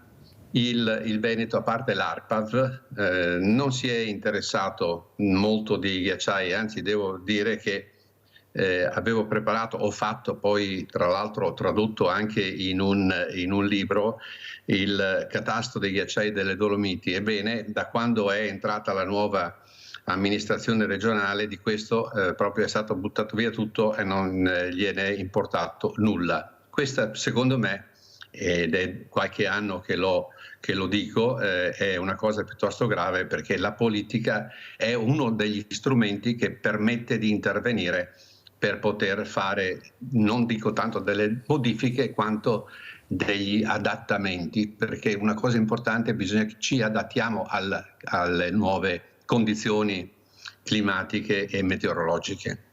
La ringrazio, professor Secchieri, per aver veramente parlare molto chiaro e dire pane al pane, il pane e vino al vino. C'è qualcuno che doveva fare, questo ha detto giustamente la Regione, che doveva intervenire, ma capisce bene che gli obiettivi erano altri. E soprattutto io sto pensando a questa pista da bob. Lei ha parlato di acqua, si alimenterà con l'acqua. Io non so cosa succederà, però se non riusciamo neanche ad ascoltare le persone che hanno studiato, gli allarmi che danno, che ragionano col buon senso, dei padri di famiglia, sono loro, i nostri scienziati, i ricercatori, i professori, che ci dicono quale sarebbe stata tanti anni fa ancora la strada da intraprendere, e che qualcuno non sente, non vuole sentire, perché gli obiettivi sono altri. L'obiettivo è il business e la visibilità, io, e lasciare poi le cattedrali nel deserto, che di sicuro non vengono pagate dai politici con i loro soldi, ma li paghiamo noi tutti cittadini italiani, purtroppo, perché loro passano e noi invece rimaniamo con questi debiti e con queste cose, senza pensare al futuro dei nostri figli. Allora, direttore Eri, come ci saluta, che se vuole rimanere, se vuole andare, cosa dice? Cosa vuole? Le parole del professor Secchieri sono molto chiare. Le parole del professor Secchieri sono molto chiare, e noi stiamo cercando di tradurre le sue stesse parole, i suoi stessi concetti, infatti, per un elemento di riflessione che avverrà tra gennaio e febbraio del 2026 e che faremo con le scuole, appunto, con questa nuova opera che si chiamerà Piccolo Orso, dedicata appunto allo scioglimento dei ghiacciai e ai cambiamenti climatici e agli impatti che potranno arrivare, per dare a queste giovani generazioni una coscienza maggiore forse o più consapevole di quelle che sono le importanze delle azioni dell'uomo nei confronti dell'ambiente e dell'ecosistema. Professor Secchieri, secondo lei questi ragazzi, ecco, questi studenti, ecco, questi ambientalisti, pensi che sono riusciti a veramente a mettere contro gli ambientalisti? È colpa degli ambientalisti che dicono sempre no, di cosa cercano, cosa va. Io sento anche dalle telefonate, io ne invito molti, sono molto preparati, invece sanno, se dicono no è per un buon motivo. Ecco, abbiamo dei professionisti seri, eppure sembra che questa parte di popolo italiano, che delle volte, come dico io, sente ma non ascolta bene, si lascia un po', diciamo, manipolare da quelli che sono dei messaggi che non sono messaggi che vanno nella direzione giusta, ma che entrano in queste fragilità, che è quella che tutti dicono di no, questi ambientalisti, queste persone che cosa vogliono, ci impediscono di fare qualsiasi cosa vanno in cerca. E questo fa molto pensare, professore, che forse anche noi dobbiamo cambiare, dobbiamo ascoltare di più, avere rispetto per questa natura. Io dico sempre che c'è un unico cielo, non c'è un cielo frazionato, eppure stiamo arrivando anche là forse a frazionarlo, a vedere chi ha più satelliti, a vedere cosa riusciremo a mandare, ecco, per la banda larga, cosa ne approfitteremo. Lei sorride, mi viene da piangere, professore, però questo è quello che si sta cercando di far capire e proprio invece di rispettare questa natura meravigliosa che da sola si pulisce, da sola si rigenera. L'abbiamo vista con la pandemia che abbiamo avuto, cosa riesce a fare da sola anche senza l'uomo. Prego, professore. Queste tematiche chiaramente sono molto importanti. Dico, per fortuna adesso la gente, i cittadini si stanno preoccupando perché il problema dei ghiacciai è emerso, no, a livello mondiale, quindi tutti ne parlano, però una certa responsabilità, per carità, rispettando ognuno il proprio lavoro, ce l'hanno anche certi giornalisti, i quali descrivono o parlano di ambienti, di cose, magari dando delle visioni un po' diverse. Le faccio un esempio molto, molto significativo.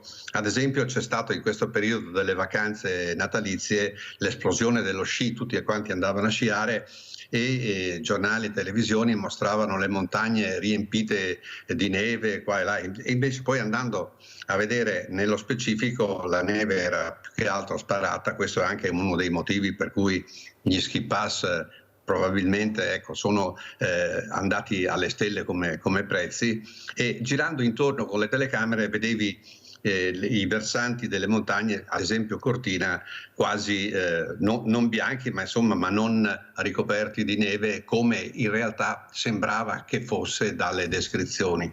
Allora noi siamo anche molto guidati nella nostra opinione da quello che ci dicono, da quello che ci mostrano, da quello che ci vogliono far capire. E questo, l'ambientalista invece ha le proprie ragioni. Certamente alle volte ci sono degli eccessi anche dall'altra parte, chiaramente non voglio negarlo, però l'allarme c'è, ci deve essere. Io le faccio anche un esempio: sono un polesano, quindi sono nato nella parte più bassa della pianura padana e mi occupo della parte più alta, che sono i ghiacciai. Comunque, al di là di questo fatto, lei dovrebbe vedere le immagini della siccità degli ultimi 2 estati del fiume Adige, ma soprattutto del fiume Po, e mi dico, rendetevi conto, l'acqua è un qualche cosa di importante. Vede che io collego sempre ghiacciai e acqua perché sono ovviamente legati nel ciclo dell'acqua, e il delta del Po era in uno stato disastroso, le valli a secco, il cuneo salino del mare che entra, e quindi se non ci preoccupiamo anche di queste cose, l'adattamento vuol dire anche questo, cioè fare in modo che o si cambiano le culture o comunque si prendano dei provvedimenti. Posso fare un esempio, se mi consente, di quanto poco siamo rispettosi dell'acqua. Ecco, noi quando andiamo in bagno per 2 gocce di pipì buttiamo via 9 litri di acqua dolce, grosso modo. E non c'è la politica, ad esempio, invece di fare i bonus per le facciate, eccetera, doveva fare anche un qualche cosa che nei grandi capannoni industriali, dico, ma anche nelle singole case, delle strutture per la raccolta dell'acqua piovana. È semplice, no? Invece l'acqua piovana, che tra l'altro purtroppo sempre a causa dei mutamenti climatici e quindi delle conseguenze meteorologiche estreme, sta diventando un altro elemento da valutare, perché piogge consistenti come si stanno verificando adesso non trovano alle volte nella terra, nella pianura, nel terreno adeguata capacità di affrontare queste alluvioni. Basta vedere cosa è successo in Emilia-Romagna, ma anche da altre parti. Quindi la politica deve ascoltare intanto di più il discorso ambientalista, ma non in senso negativo, cioè in senso che l'ambiente è dove noi viviamo, dove siamo cresciuti e dove che ci consente alla nostra società di sopravvivere. Se continuiamo così, io non so fra 20 e 30 anni, a parte la scomparsa del ghiacciaio della Marmolada, come si riuscirà a sopperire alla mancanza di acqua, non certo costruendo piste da bob. La ringrazio, professor Secchieri. Allora, direttore Eri, come ci saluta? So che lei deve andare perché giustamente ha anche altri impegni. Come vuole salutarci e cosa vuole dire anche il professor Secchieri? Allora, vi voglio salutare dandovi appuntamento a tutti i nostri eventi di Carnevale. Avete visto il Rigoletto che alterneremo con il Barbiere di Siviglia. Avremo anche un cocktail, una festa nel weekend ultimo della settimana di sabato e domenica, e quindi sarà possibile partecipare. E poi ci aspetta, speriamo anche molto presto, un nuovo sovrintendente che mi auguro nomineranno al più presto e che quindi potrà avviare la nuova programmazione 25-26. Un caro saluto a tutti i telespettatori, un caro saluto al professore che avremo modo di sentire nel momento in cui andremo in scena con questa opera dedicata appunto all'infanzia e a questi grandi temi ambientali. Grazie veramente al direttore generale della Fenice, dottor Andrea Eri, di essere stato con noi, veramente grazie.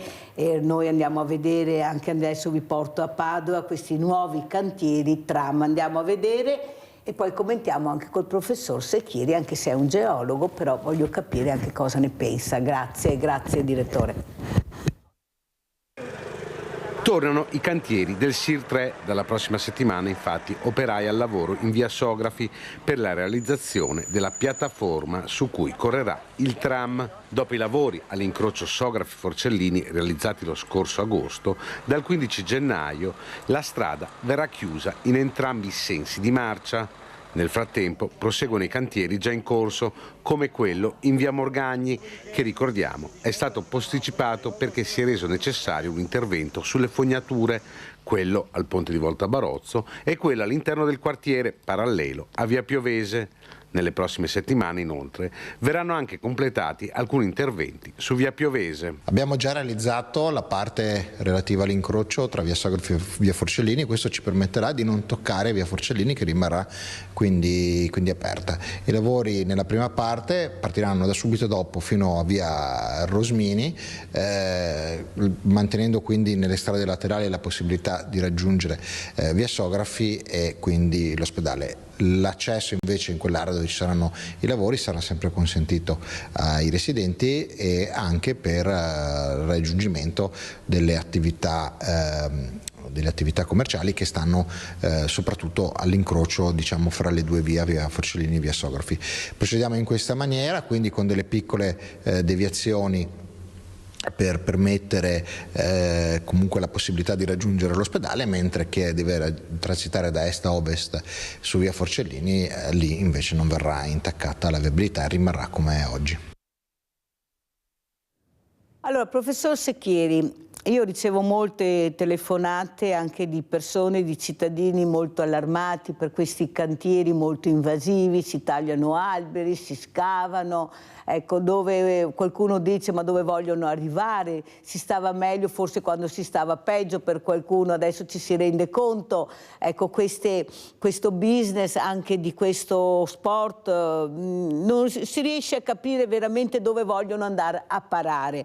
Secondo lei, proprio il business ha superato il buon senso, la ragione, la storia che veramente insegna, perché la ricerca fortunatamente ha fatto passi da gigante, anche la tecnologia, però usata male, come diceva anche giustamente qualcuno anche di molto importante, e bisogna stare attenti con questa intelligenza artificiale, bisogna andare a vedere come la usi, dove vuoi arrivare, alla fine c'è sempre l'uomo poi che la usa e bisogna capire. Cosa dice, professore, dove stiamo andando? Ma la domanda è abbastanza complicata perché ovviamente implica molte conoscenze, ad esempio su fatti. Io non posso intervenire sul discorso della viabilità e delle altre cose a Padova perché chiaramente sono tematiche diverse, però sempre riconducibile a un discorso principale che è quello che cosa ci aspetta per il futuro. I cambiamenti sono molto rapidi. È vero che ritorno al discorso del clima e le implicazioni che questo cambiamento comporta. È vero che il clima è sempre cambiato nel tempo e ci sono state le glaciazioni e altre cose di questo e altri fenomeni collegati. Ma il discorso fondamentale è che le modifiche che stanno accadendo adesso sono molto rapide e di conseguenza interessano l'ambiente naturale sempre di più. Quindi io credo che, ad esempio, ecco, nel mio lavoro uso spesso l'aereo e faccio dei sorvoli sulle montagne, però passando per la pianura io vedo il Veneto e dall'alto è impressionante perché il verde non c'è più, la maggior parte della pianura veneta è ricoperta da strade, costruzioni, qualsiasi altro tipo, e il verde è sempre meno. Anche questo, la politica per quanto riguarda l'agricoltura, che non è di mia competenza ovviamente, ma deve prestare una maggiore attenzione a quello verso le condizioni verso le quali stiamo andando. Quindi anche questo discorso che adesso si sta facendo sulle Olimpiadi invernali a Cortina, con queste mostrano sempre questi cantieri che veramente a me fanno un po' impressione, perché una pista, io dico la verità, adesso qualcuno mi dirà sicuramente, mi criticherà, però piuttosto di distruggere e fare tutti quegli interventi per una pista di bob, io abolirei il bob. Ma detto questo, però sono avvenimenti importanti che vanno ovviamente messi in evidenza perché portano un interesse economico, generale, turistico, ambientale notevole. Quindi mi auguro che comunque il discorso dell'attenzione della natura, soprattutto in montagna, perché la montagna, l'acqua, il ciclo dell'acqua comincia proprio là, nelle fasce più elevate del territorio. Io adesso sto scrivendo un libro dove parlo del cambiamento anche del paesaggio, che cosa comporta. Immaginiamoci la Marmolada, appunto come diceva il professor Henry, al quale faccio i miei complimenti per l'iniziativa che riguarda il discorso dei ghiacciai, e volentieri se vorrà chiamarmi potrò dargli qualche mia idea in merito se lo vorrà, insomma. Comunque dicevo che il discorso è importante perché l'acqua è un elemento fondamentale e di conseguenza le politiche devono orientarsi anche su questo aspetto. Però dall'altra parte vediamo che quando intervengono sulle strade da qualche parte le condotte idriche sono allo sfacelo, si perde il 50%, dicono, dell'acqua proprio per il malfunzionamento delle condotte idriche. Sono tutte cose a cui bisogna prestare sempre più attenzione, perché noi non potremo vivere né senza acqua, ma neanche senza alberi, senza api e tutto quello che ne consegue, insomma, ecco. La biodiversità, specialmente la biodiversità. La biodiversità, sì. La biodiversità, forse qualcuno non riesce a capire, eppure io ho invitato anche delle persone esperte molto competenti per far capire l'importanza invece della biodiversità. Vede professore, io le avrò fatto anche una domanda complicata, però lei ha risposto benissimo, perché abbiamo parlato di alberi. Ecco, per fare queste costruzioni tagliano in continuazione alberi, ma poi ricresceranno, li ripianteremo, qual è il problema? Ecco, vedete la pulce sull'occhio, invece non c'è neppure la trave, invece noi vediamo la pulce e anche la trave nell'occhio, perché veramente questo clima è cambiato anche in questo modo per questo uomo che non riesce a capire, a rispettare la natura come si faceva una volta. Ecco, io sto pensando anche a queste uccisioni degli animali, e la prima cosa che noi sentiamo è uccidere lupi, uccidere orsi. Eppure in Canada, ma anche nella Sila, convivono tranquillamente, c'è un rispetto diverso. Qui c'è una malvagità che non ha eguali. La prima cosa, noi sentiamo la parola bisogna uccidere. Ecco, io penso che questi messaggi stanno arrivando a questi ragazzi e che stanno diventando molti anche molto violenti, perché i messaggi sono questi, di una violenza inaudita.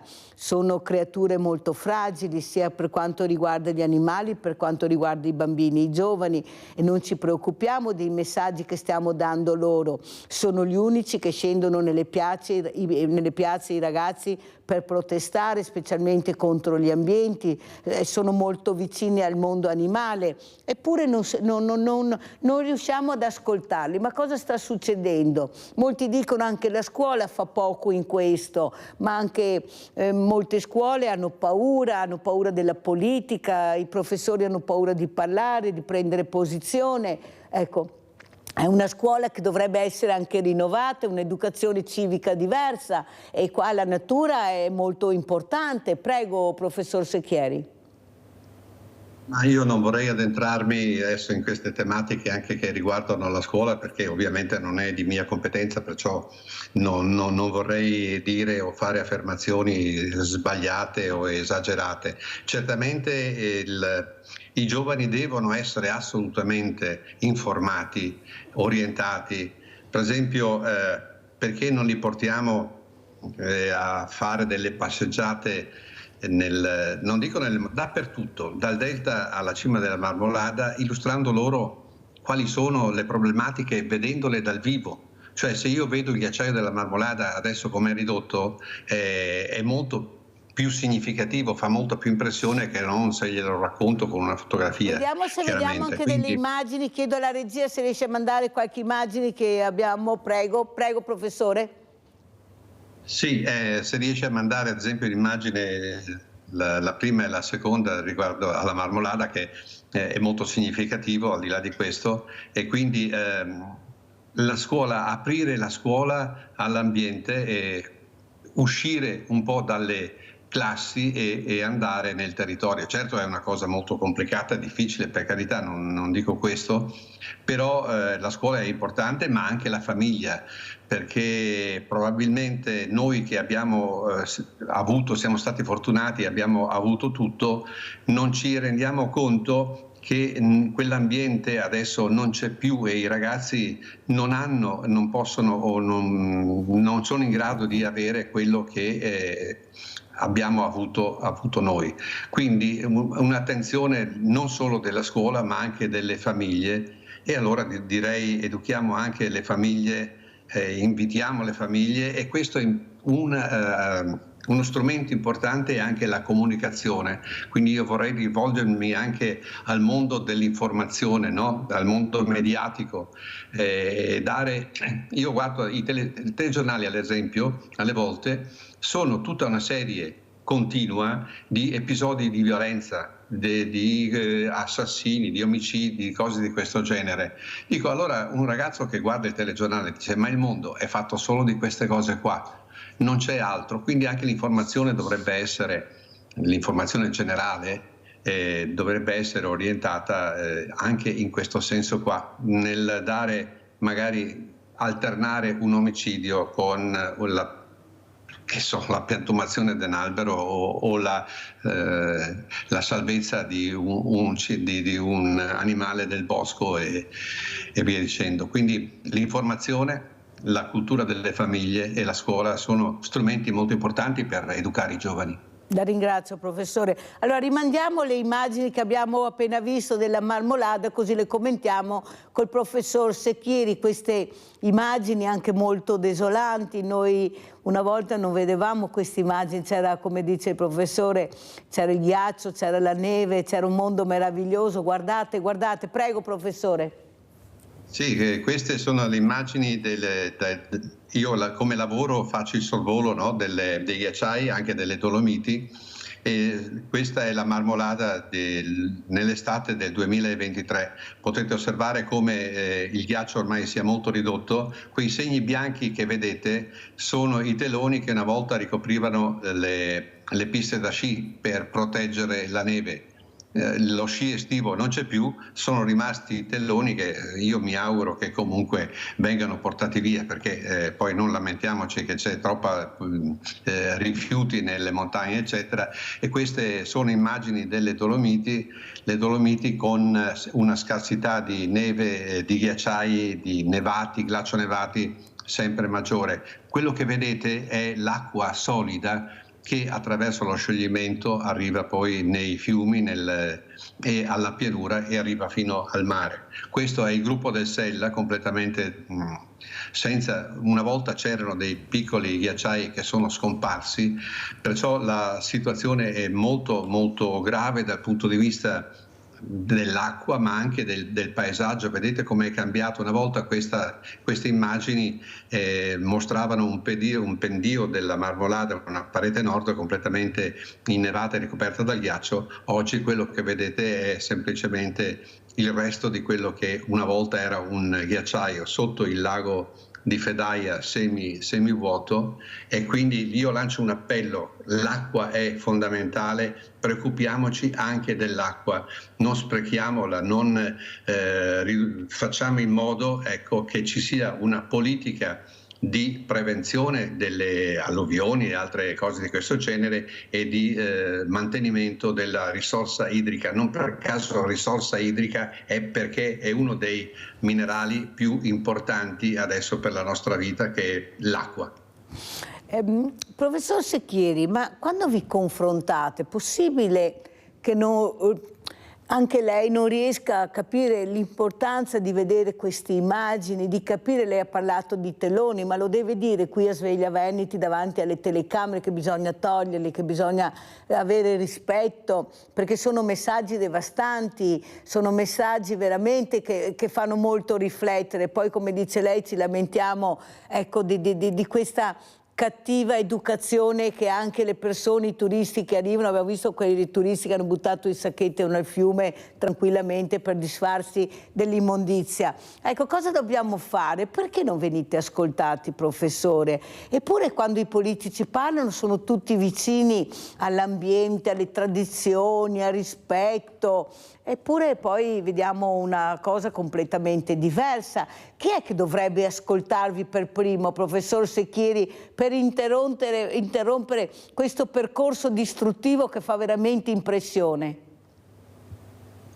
Intanto le ripeto, ecco, sì, ho iniziato prima dicendo di una certa contrarietà che ho trovato nella Regione Veneto per quanto riguarda il discorso del mio lavoro, cioè dei ghiacciai, per cui ho lavorato per anni con l'ARPAB, tra l'altro questo è il libro a cui facevo la meta più riferimento. Centrale, professore, la meta più centrale, se no non lo legge. Eccolo qua, bravissimo, così. Clima e ghiacciai, il caso Dolomiti, eccolo qua. Benissimo, si è visto bene, professore. Che cos'è questo? Ho lavorato per decenni, direi, con la Regione Veneto per raccogliere documentazione riguardante i ghiacciai delle Dolomiti, quindi tutta una serie di documentazione molto, molto ampia, di fotografie, confronti, eccetera. Però nell'attuale amministrazione io so che l'assessore competente, quando è arrivato, che gli ho presentato la documentazione, deve aver buttato tutto quanto nel cestino. Allora io comunque, siccome erano anni di lavoro, l'ho raccolto in un libro che ho pubblicato a mie spese. Adesso sto lavorando anche per l'Alto Adige e sto scrivendo, come le dicevo prima, un libro, anzi ne approfitto per dire che il 2025 è l'anno internazionale per la salvaguardia dei ghiacciai.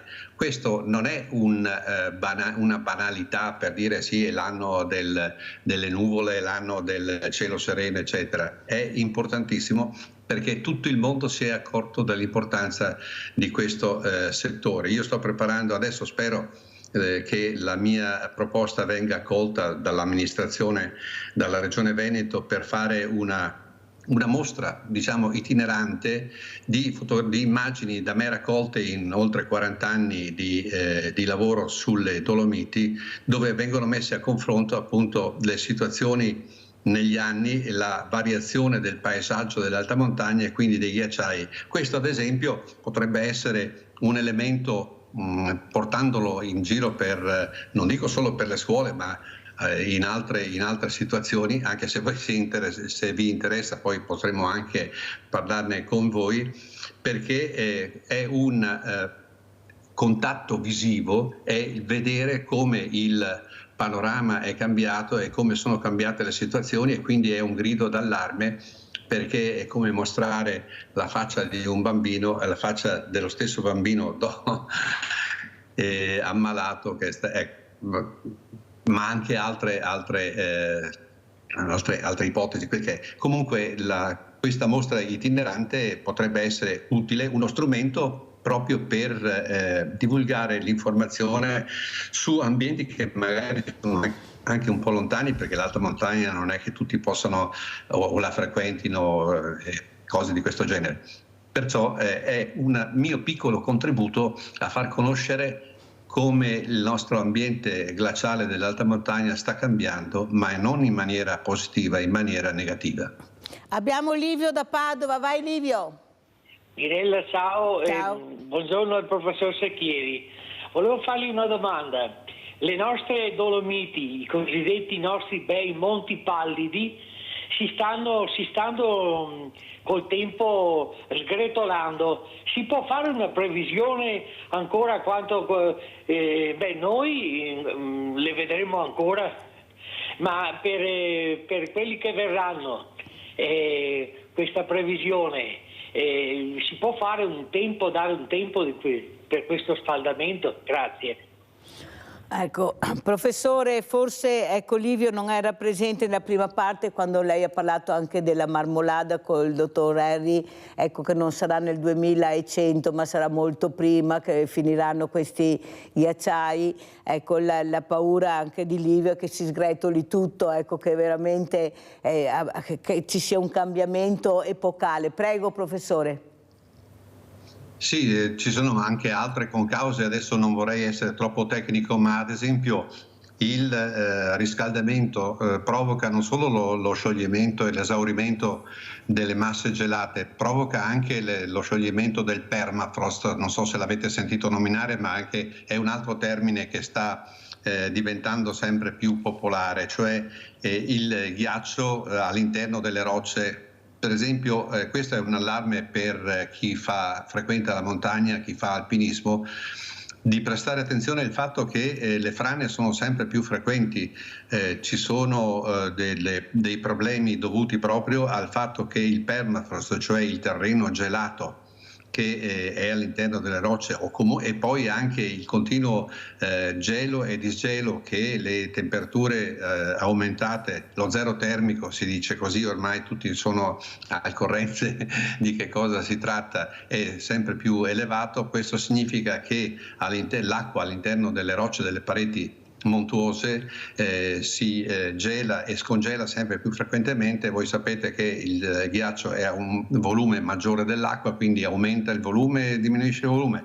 Questo crea delle spaccature, aumenta le spaccature nelle rocce e aumenta la possibilità di frane. Quindi questo è un altro messaggio di attenzione a chi va in montagna, a stare molto attenti, proprio perché sono cambiate le condizioni. Chi frequentava la Marmolada decenni fa adesso la vede completamente cambiata. Se uno va sulla cima per la ferrata famosa o anche per la via normale, una volta si andava sul ghiaccio, adesso si va sulle rocce e quindi il pericolo di frane è sempre maggiore. Non so, poi mi diceva anche altre problematiche, vabbè, insomma, comunque il discorso del cambiamento del paesaggio. Questo è il discorso centrale che ha fatto professor Secchieri, molto chiaro, anche più chiaro di così. Abbiamo Claudio da Marano Vicentino, vai Claudio. Sì, buongiorno a tutti. Buongiorno. Io continuo a ripetermi sul discorso dei camion. Abbiamo 2 autostrade che vanno al sud, sono lunghe 1100-1200 chilometri e sono tutto un serpentone di camion. Su un paese che in mezzo all'acqua, siamo una penisola che potrebbe tranquillamente riempire una nave e venire su. Bisogna cominciare a puntare sul trasporto, perché andatevi a guardare le autostrade, sono un serpentone di camion da 1200 chilometri, ma però sono 4 corsie per autostrada e sono 2 autostrade. E in più c'è l'autostrada che va da ovest a est. Buona giornata signori. Grazie Claudio, si è parlato in questa settimana, non solo professor Secchieri, anche di un trasporto fluviale, visto i meravigliosi porti che abbiamo la fortuna di avere, visto anche la morfologia del paese. E cosa ne pensa professore? Ecco, cosa vuole dire? Invece si continua terza, quarta corsia, arriveremo alla 8ª corsia, prego. Ecco, guardi, al posto di fare una terza, scusate, una terza corsia, ad esempio, avevo sentito tempo fa la scelta di mettere, ad esempio, sul tratto da Verona al Brennero, molto frequentato perché ci sono file ininterrotte di autotreni lungo l'autostrada, i cosiddetti treni navetta per autotreni, cioè caricare i rimorchi o i treni i camion sui treni e trasportarli, evitando quindi di frequentare l'autostrada. Questo non significa solo evitare le code, significa evitare l'inquinamento dovuto ai motori e altre cose di questo genere. Ecco una cosa che la politica, questa è una scelta che è in mano alla politica, cioè invece di fare una corsia in più nelle autostrade, facciamo una linea ferroviaria o potenziamo una linea ferroviaria per trasportare i treni, i camion, scusate. E ad esempio nella Bologna-Padova, una delle autostrade che io frequento spesso, ci sono ormai file ininterrotte di autotreni, quindi il trasporto delle merci è una soluzione, cioè è una decisione che dovrebbe riguardare la politica, cioè quello di favorire il trasporto alternativo alla strada. E poi non venite a dire che io con la mia Panda sono io che inquino, mentre centinaia di autotreni in coda perché vanno piano, quelli non inquinano. Ecco un altro tipo di scelta politica grande, che dovrebbe essere fatta. Professore, grande, come quello che dico io, che si vieta alla nonnina di dare da bere ai gerani perché consuma troppa acqua, poi fanno i bagni nei per i VIP con i bagni che sono piscine, e poi fanno anche la piscina sopra il tetto perché non gli basta, e poi dicono alla nonnina di non consumare l'acqua nell'orto o da bere i fiori perché consuma l'acqua. Esempio bellissimo, professor Secchieri, l'ha detto proprio bene. Senta professor, ultima domanda, poi la lascio veramente. Cosa ne pensa dei bacini di laminazione così tanto discussi, se non vuole come persona competente, ma penso che lo sia anche come cittadino, perché io delle volte mi dicono ma però lei è un cittadino, vive le situazioni che viviamo tutti noi. Cosa ne pensa professor Secchieri? I bacini di laminazione adesso, una volta non erano considerati perché non c'erano questi problemi. Adesso il cambiamento climatico, tenete presente la distinzione fra meteorologia e climatologia. Il clima, l'unità di misura sono i 30 anni per un climatologo, quindi è un tempo molto lungo. E la meteorologia invece sono gli episodi che succedono e ovviamente sono legati anche al cambiamento del clima, al riscaldamento, all'umidità. Le precipitazioni molto intense e brevi richiedono delle scelte. Dicevo prima che bisogna adattarsi, perché aspettare o pensare di cambiare il clima è una cosa molto più difficile. Adattarsi ai cambiamenti che avvengono a causa di queste mutazioni è molto più semplice. In un bacino di laminazione è una soluzione ai problemi delle alluvioni. Cos'è un bacino di laminazione? È semplicemente un bacino dove magari una portata improvvisa molto grande di un fiume può espandersi senza andare a interessare o a compromettere gli argini o creare alluvioni a valle. Quindi i bacini di laminazione, secondo me, sono una scelta obbligata. Certo, devono essere fatti con con criterio là dove servono e nelle quantità idonee. Non possiamo certo fermare i temporali, non possiamo fermare le precipitazioni intense, però possiamo adattarci evitando gravi conseguenze che queste precipitazioni possono portare. Più chiaro di così avete sentito anche il professor Franco Secchieri, ecco, che ha risposto, perché bisogna anche capire, poi ognuno fa le proprie riflessioni, giudica nella propria maniera, ma conoscere e capire è molto importante da quelli che invece studiano il clima, sanno di cosa si parla, e veramente devo dirle grazie. Allora lo saluto, veramente grazie professor Secchieri di essere stato con noi, ecco, l'aspettiamo la prossima volta, ecco, per vedere, ecco, questi video meravigliosi che lei ci porterà, perché noi continueremo a parlarne e speriamo anche che una certa politica cambi, che non cambi, ecco, solo il direttore d'orchestra, ma cambino anche le orchestre, che forse andremo meglio tutti quanti, un po' di aria fresca. E la musica. Ecco, e la musica, ma la musica è sempre bella, professore. Il problema è che la musica è sempre bella e che qualcuno la suona male, ma la musica è sempre bella. Grazie professor Secchieri, grazie, buona giornata. Grazie. Pubblicità. A lei e agli ascoltatori. Grazie.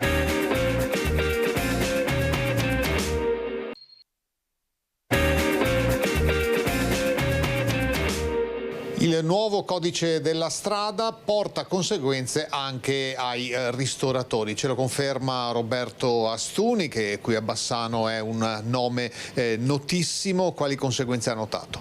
Beh, sicuramente una drastica riduzione dei consumi sia di vino che di superalcolici. La bottiglia viene richiesta sempre meno, a favore però del calice di vino. Il vino è storicamente un elemento anche di compagnia, di convivialità, insomma, secondo lei si sta un po' perdendo questo? Beh, assolutamente sì. Oggi diciamo che questa normativa restringente dal punto di vista delle sanzioni, insomma, quindi molto più importanti, ha messo tanta paura, quindi si va fuori anche di meno perché, ripeto, il vino è convivialità e quindi se manca quella, manca anche uno degli elementi per cui si andava fuori a cena. Cosa andrebbe fatto adesso secondo lei per superare questa paura ma restare nei limiti, perché i limiti del tasso alcolico non sono cambiati, sono rimasti sempre quelli? Certo, assolutamente sì. Ovviamente rispettiamo anche noi queste scelte e credo siano anche giuste per un discorso di sicurezza stradale, questo assolutamente. Noi stiamo cercando di mettere in piedi con alcuni colleghi un sistema di riaccompagno a casa, quindi magari coinvolgendo anche i taxi cittadini. Però insomma un buon calice di vino bevuto con intelligenza è sempre buono. Ma assolutamente sì, insomma, ripeto, il vino non è solo convivialità, ma aiuta anche la cena stessa, insomma è un motivo sempre di allegria e soprattutto di gran gusto. Però ti accorgi di quello che manca, che magari questa abitudine di mangiare bene, di bere ancora di più di quello che si dovrebbe bere, ma tutto va bene finché non arriva il codice nuovo della strada. Però io penso anche a quelle persone che invece per cause molto importanti, perché veramente si ammalano, non possono più né mangiare né bere come si faceva prima. Eppure ce la fanno lo stesso, riescono veramente a capire che il corpo umano va rispettato, la salute è al primo posto e dobbiamo capire quello che fa bene e quello che fa male. E cos'è che fa sempre male? L'eccesso, su tutte le cose è l'eccesso. Questo vale non solo per il vino, per l'alcol, ma anche per i farmaci. Abbiamo sentito il professor Moretti ieri cosa ha detto, non solo il professor Moretti. Questa mattina ne parleremo con un ospite graditissimo. Veramente ringraziamo e salutiamo Giorgio Bettio, presidente Club Autostoriche Treviso. Grazie veramente. Grazie dell'invito. Giorgio, con Giorgio Bettio ci diamo del tuo, ecco, lui fa parte anche dell'associazione Abbracciano le associazioni, ma soprattutto Giorgio è appena uscito dall'ospedale, Giorgio ha dovuto privarsi di molte cose e continuamente, però l'importante è star bene. Io so che vuoi dire anche qualcosa, fare dei ringraziamenti, Giorgio Bettio, dopo parleremo anche di questa tua importante associazione, di queste auto, ecco, e le auto storiche, mentre adesso le auto di adesso corrono a 300 all'ora e nessuno pensa di fermarle, vedremo. Però prima chi vuoi ringraziare, Giorgio Bettio? Beh, purtroppo sono passato parecchi giorni, una cosa di normale ne fanno 2 o 3 al giorno, bypass, però devo dire una cosa, cioè la gente si lamenta, però è chiaro c'è la persona, parlo degli operatori, un po' più chiusa, però devo dire una cosa, in generale abbiamo dei lavoratori dell'OSS, gli infermieri e i medici che hanno anche una parola per aiutarti.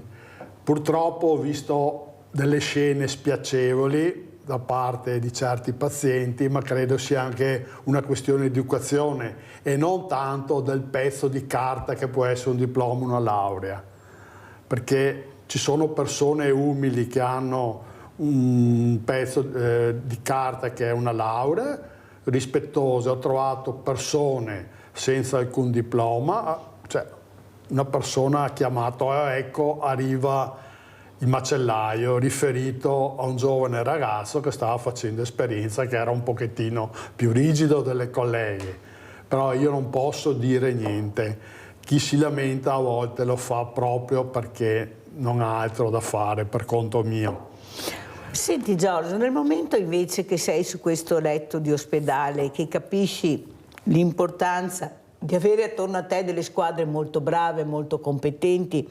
Io prima ho avuto il più giovane direttore artistico che è arrivato anche, ha fatto tanti chilometri, questa mattina è arrivato da Siena perché aveva un lavoro a Siena, però ha voluto esserci questa mattina assieme al direttore generale Harry, che io trovo invece questi ragazzi che sono molto preparati. Noi dobbiamo fidarci e capire che forse ce l'hanno messa tutta per arrivare in quel posto e stanno facendo del loro meglio e sono anche molto competenti, perché quando li senti parlare, ecco, capisci. Tanto è vero che il direttore generale, dottor Benazzi, dice sempre: guai se sento parlare di dottorini. Questi sono dottori a tutti gli effetti, anche se sono giovani, forse sono molto più preparati di quello quello che si pensa. Eppure tu l'hai dichiarato anche adesso. Si qualcuno... presentano, io sto facendo esperienza, ma io ho trovato sempre gente disposta, per esempio le giovani infermieri che stanno facendo un corso che è una laurea breve a tutti gli effetti. In generale ho visto, soprattutto sulle ragazze, sono soprattutto ragazze, ma ho visto un entusiasmo, un modo da fare sicuramente pregevole. E competenza anche. Sì, ma anche modi aggraziati, la parola, il modo di trattare la gente. Chiamiamola gentilezza. Sì, perché in certe situazioni non ti fa sentire un numero di letto.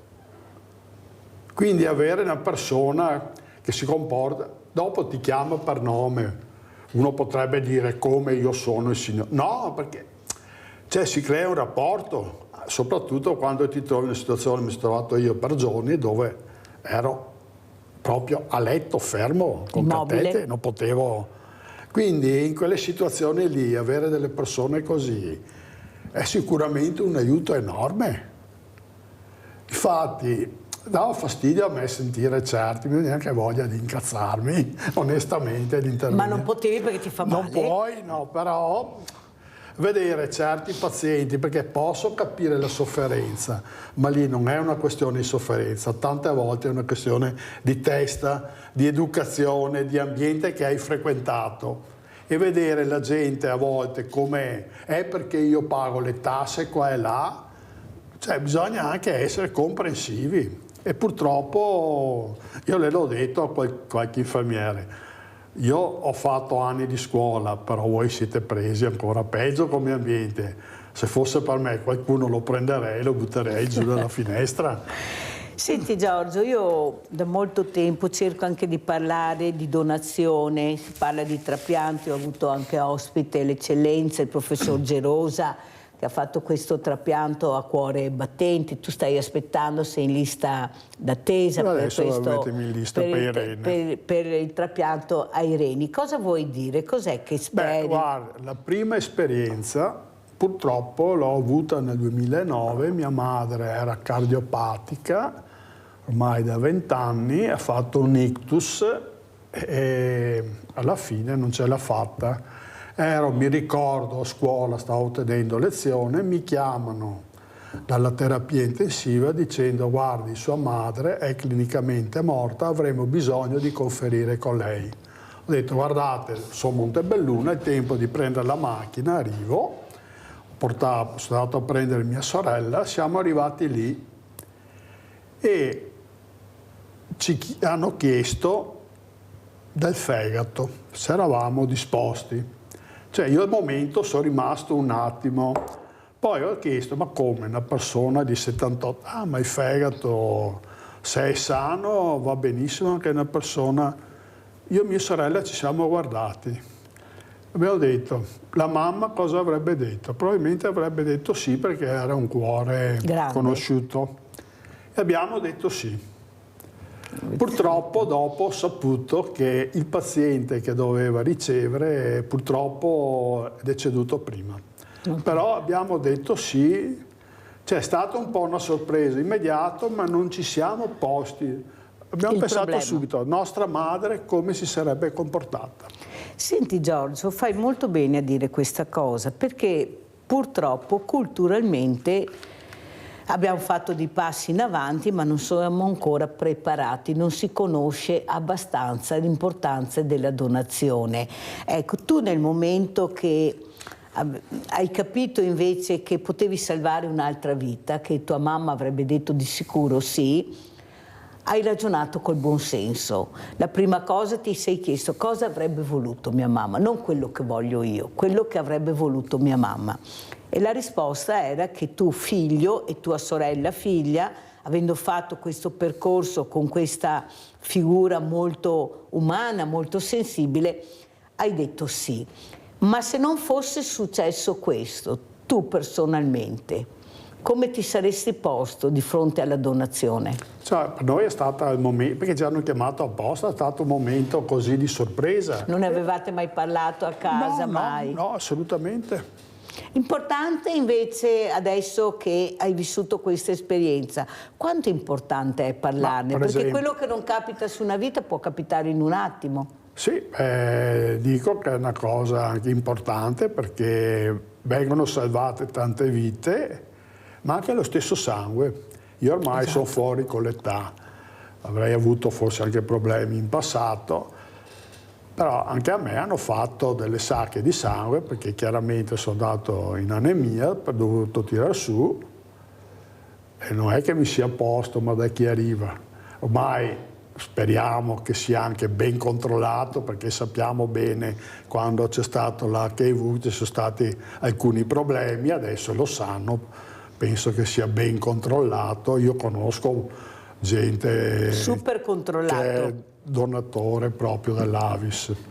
Super controllato. Adesso andiamo a conoscere invece Giorgio Bettio come presidente Club Autostoriche Treviso. Allora vediamo anche queste immagini che abbiamo per capire questa passione di questo uomo che veramente, guardate che belle che sono, ecco, quando è arrivata questa passione, lui che sognava da piccolo, ecco, di avere, di possedere queste auto, di ammirarle. Cosa è successo? Guardate che belle. Questa era la mostra statica che poi abbiamo sfilato in coda al raduno nazionale degli autieri che si è tenuto a Treviso.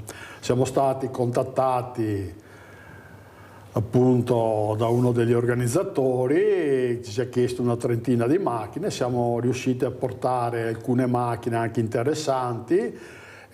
Purtroppo abbiamo contattato un po' tutti i club vicini, hanno aderito quelli del Menon e Officina Classica di Milano, oltre ovviamente al nostro. La passione, quanti giovani seguono anche questi percorsi che fanno queste autostoriche? Perché noi vediamo sempre, direi anche molti diversamente giovani, più che giovani. Sì, allora diciamo che stando anche a quel che si vede all'ASI, i giovani fanno un po' fatica, adesso cominciano con le young timer, quelle oltre 20 anni. Però è anche una questione di costi. Però volevo anche dire una cosa, devo ancora leggere l'articolo che ho preso il giornale solo ieri.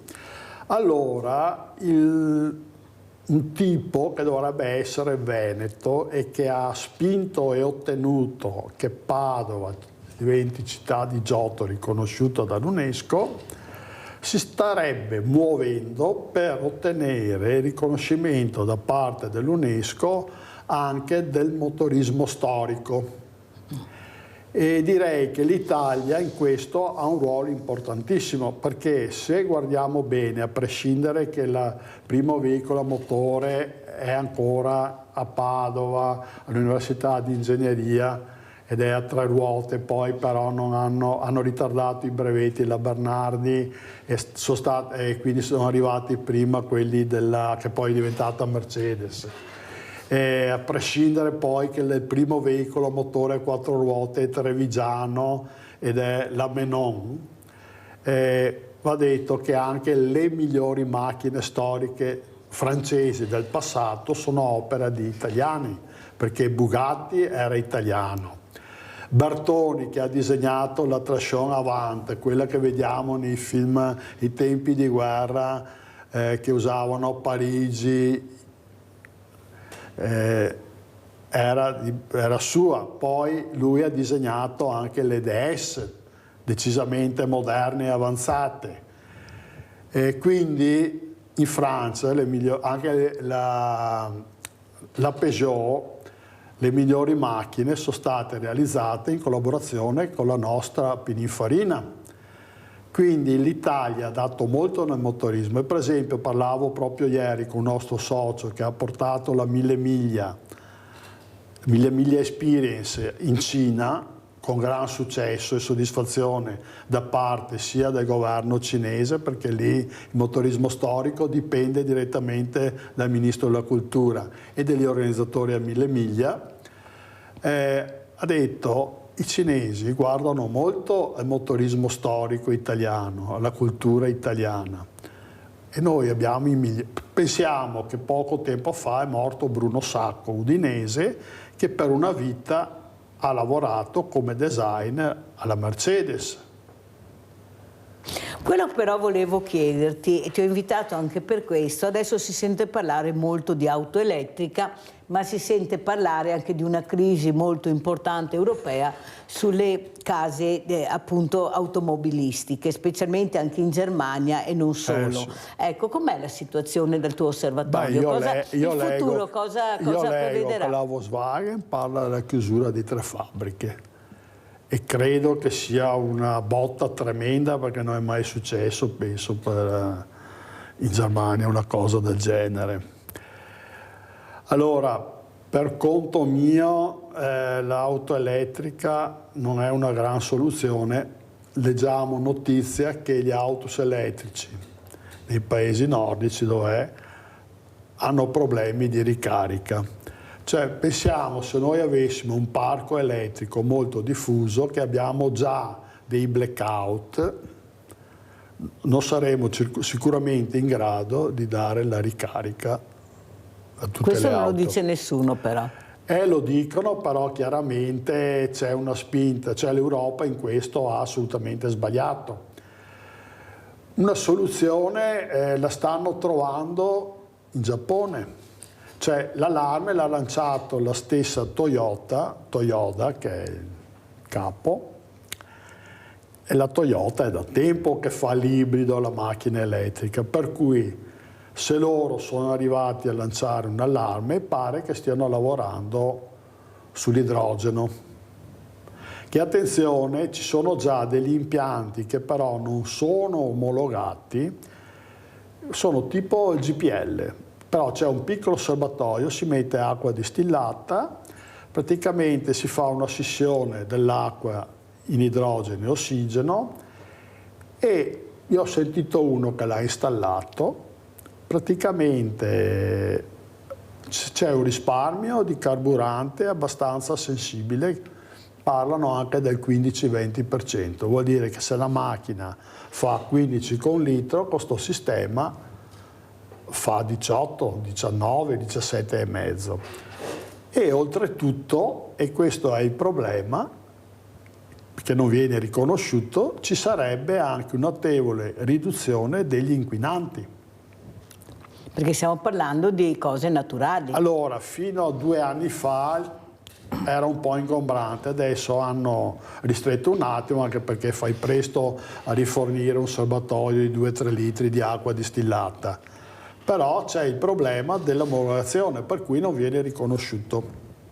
Anche lì bisogna capire, perché purtroppo ci sono dei giochi di potere anche in questo settore che mettono i bastoni fra le ruote anche rispetto a soluzioni che potrebbero, per esempio, risolvere tanti problemi intervenendo anche sul parco circolante, senza impegni di spesa assurda, perché magari l'anziano che fa 5.000 km all'anno ha la macchina di 10 anni ma ne ha 50.000, la macchina può andare avanti benissimo, perché cambiare una macchina significa buttarla via, significa energia per il recupero, per cui attenzione.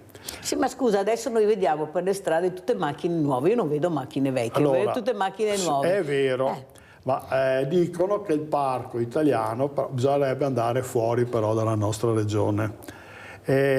Diciamo che sicuramente la maggior parte delle macchine che vediamo, anche quelle dei privati, ora come ora sono di fatto soluzioni in affitto. Io do un anticipo, pago una rata anche abbastanza bassa e dopo tot decido se mettere la bella cifra e acquistarla.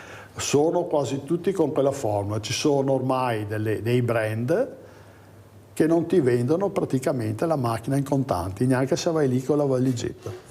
Cioè fai appunto questo acquisto, ma non è un acquisto, è un prestito che poi puoi cambiare tranquillamente. Esatto. Però in effetti in giro si vedono tutte macchine nuove, come si fa a cambiare la macchina se hai già la macchina nuova? Per questo ce lo poniamo anche noi. Ma perché adesso vediamo onestamente che anche la nuova Y criticata, la Lancia, che dovrebbe essere quella del rilancio, te la danno con una rata di 190 euro con un anticipo. Ma questa anche immagine dell'Italia, degli italiani che prendono macchine straniere, poco gli italiani, cosa è dovuta secondo te? Bah, io seguo anche i social, poi c'è il partito, io ho avuto anche tedesche, ho avuto anche giapponesi, però anche della Fiat non posso certo lamentarmi dell'affidabilità. Ci sono auto tanto blasonate che hanno dato parecchi problemi, non faccio ovviamente i nomi, ma hanno dato problemi seri con costi. Però la tendenza è di prendere la macchina... Ah, sì, poi va a mode chiaramente, esatto. Va a mode. Perciò gli italiani seguono molto la moda, diciamo. E sono un pochettino esterofili perché i francesi sono molto più nazionalisti. Sempre stati loro, noi no, sì, mai. Infatti in Francia vedi tantissime macchine francesi. Allora, visto che abbiamo parlato di economia, andiamo a vedere anche questo servizio che parla proprio di economia. Dovevamo avere il professor Minello, ma purtroppo è ammalato. Auguriamo una pronta guarigione anche al professor Melani di stagione. Andiamo a vedere economia frenata export. Andiamo a sentire. Nuova frenata dell'export per la marca trevigiana. Il trend fotografato nei primi 6 mesi del 2024 si conferma anche per i mesi a venire, fino a chiudere l'anno con un meno 2% rispetto all'anno precedente, fermando il fatturato ottenuto sui mercati internazionali ad 11,8 miliardi di euro. A confermarlo è l'ultimo studio di Unioncamere, che assegna ancora una volta alla contrazione del mercato tedesco le maggiori responsabilità dello Stato a nord-est. Calo importante, meno 4,8% dell'export per l'occhialeria, questi i numeri per i distretti della Marca e del Bellunese. Sulle esportazioni Treviso 1,6 miliardi negli Stati Uniti e Belluno 1,2 miliardi, con riferimenti diversi dalla tipologia di produzione. Nonostante tutto però a noi vediamo che dai dati i macchinari ancora tengono, anche il mobile, quello che purtroppo il settore dello sport, dell'abbigliamento, il calzatoriero, l'abbigliamento, poi la carpenteria. In calo il business verso Francia, Romania, Austria in area extra UE, la Gran Bretagna segna un meno 4,8%, meno 13,8% per la Russia. Numeri positivi per le esportazioni invece in Turchia. Bisogna puntare ovviamente su nuovi mercati, il mercato indiano, il mercato asiatico, nel Vietnam, con la Camera del Vietnam si sta pensando una fiera del Made in Italy e quindi bisogna esplorare mercati non che conosciamo, ma nuovi mercati. A Treviso è già in calendario per l'autunno del 2025 una fiera dedicata ai 21 paesi dell'America Latina, con l'obiettivo di far conoscere i prodotti trevigiani e bellunesi, sui quali oggi pesa la concorrenza dei paesi asiatici. Il Made in Italy può giocarsi ancora la sua, però ha un conto da pagare, che è quello del caro della bolletta elettrica, che è il caro della manodopera, nonostante ai nostri dipendenti in busta paga non arrivi tanto, ma tutto questo va a incidere. Noi siamo un paese trasformatore, non abbiamo materie prime e paghiamo nella produzione anche questo. Allora, Giorgio Bettio, come commentiamo queste parole del Presidente della Camera di Commercio di Treviso Belluno, il dottor Pozza? Beh, diciamolo chiaro, la questione Russia ci è costata moltissimo. Qui nel Veneto, per esempio, per i mobili, tanto per dire. Pensiamo a tutte le donne che potevano acquistare, che venivano giù settimanalmente a Venezia per fare shopping a un certo livello, nel lusso. Molti russi so che hanno acquistato anche appartamenti nei nuovi palazzi a Jesolo, sono lì chiusi. Se venivano giù facevano acquisti e non certo da poco, perché è gente che può spendere. Pensiamo all'alimentare, che l'Emilia Romagna aveva una grossa esportazione in Russia, e la stessa Lombardia, cioè praticamente tutta l'area del nord-est ci ha rimesso tantissimo, a prescindere poi dal fatto che andiamo a pagare un sacco di soldi il gas portato con le navi dagli americani. Quindi la guerra in Ucraina, che sostanzialmente è inutile mettersi da una parte o dall'altra, la NATO non ha rispettato degli accordi che mi pare fossero chiari, quello di tenere degli stati cuscinetto, accordi nati dopo la caduta del muro di Berlino. L'Europa non ha saputo regolare queste cose, ha seguito il più forte come al solito e intanto a pagare siamo noi. Ma poi vogliamo anche ricordare un altro fatto: Gheddafi, la morte quanto è costata all'Italia? C'era l'ENI lì in Libia, poi gli inglesi, i francesi hanno voluto fare quello che hanno fatto, a prescindere poi che è successo tutto il discorso dell'immigrazione.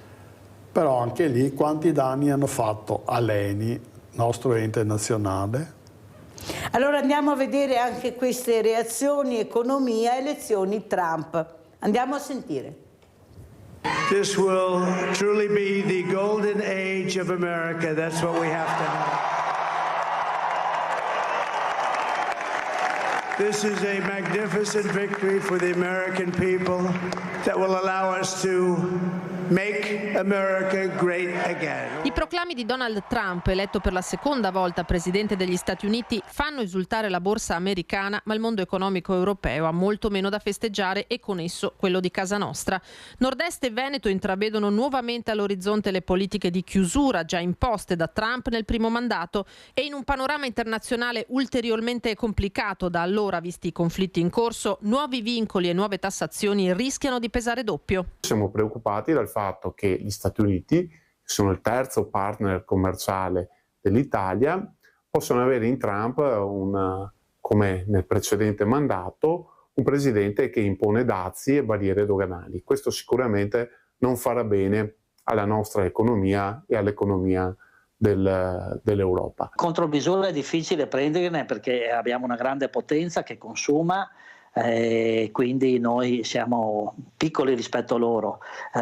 I dazi sicuramente loro li metteranno di più di qualche prodotto e noi dobbiamo continuare a esportare e trovare esportare nuovi prodotti, ampliare quali sono le nostre offerte. Non abbiamo strumenti per poter combattere contromisure contro gli Stati Uniti, la trovo assai difficile. Sperimentare nuovi prodotti e mercati alternativi per l'export, dice Pozza. Quello europeo è un mercato esaurito, le nuove piazze sono altre. I mercati alternativi sono gli Emirati, sono comunque l'India, possono essere anche l'Africa con il piano Mattei, ma lo stesso anche i mercati asiatici e Vietnam. Luca Paolazzi, direttore scientifico di Fondazione Nord-Est, non è dello stesso avviso e sposta l'attenzione dal tema export, focalizzandosi sullo stato di salute del tessuto produttivo del vecchio continente che deve, dice, riprendere a basarsi innanzitutto sulle proprie forze e i propri consumi.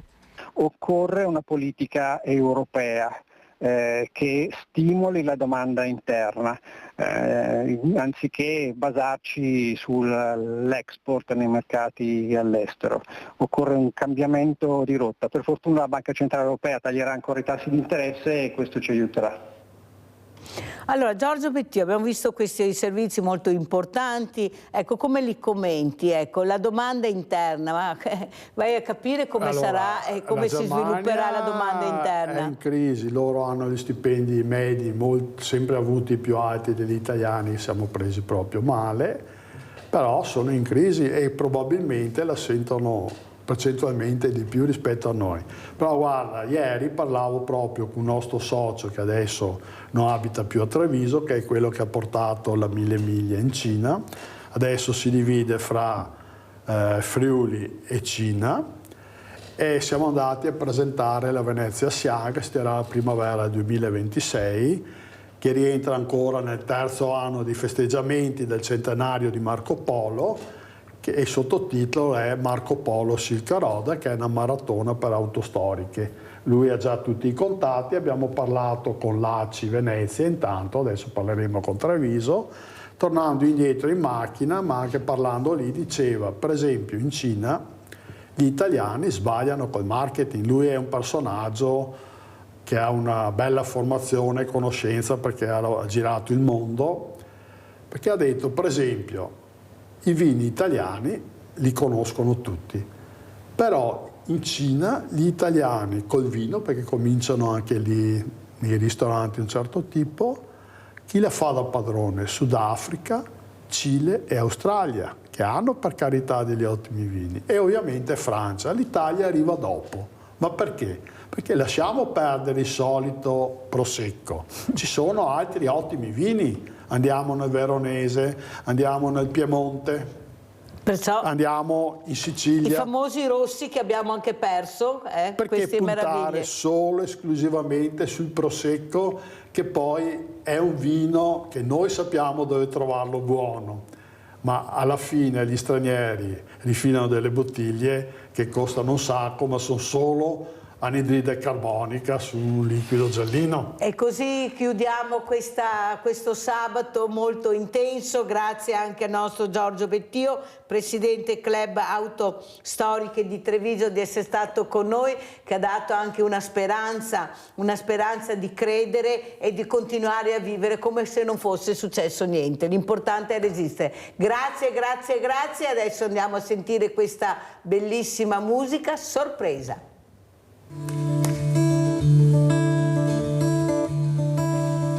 Sono i suoni del profondo fondo, sono ardenti dei campanelli, fanfone fredde, ma ti va pronto, pronto. Senti com'è che suona il pronto, bala in tondo, bala balone in tondo.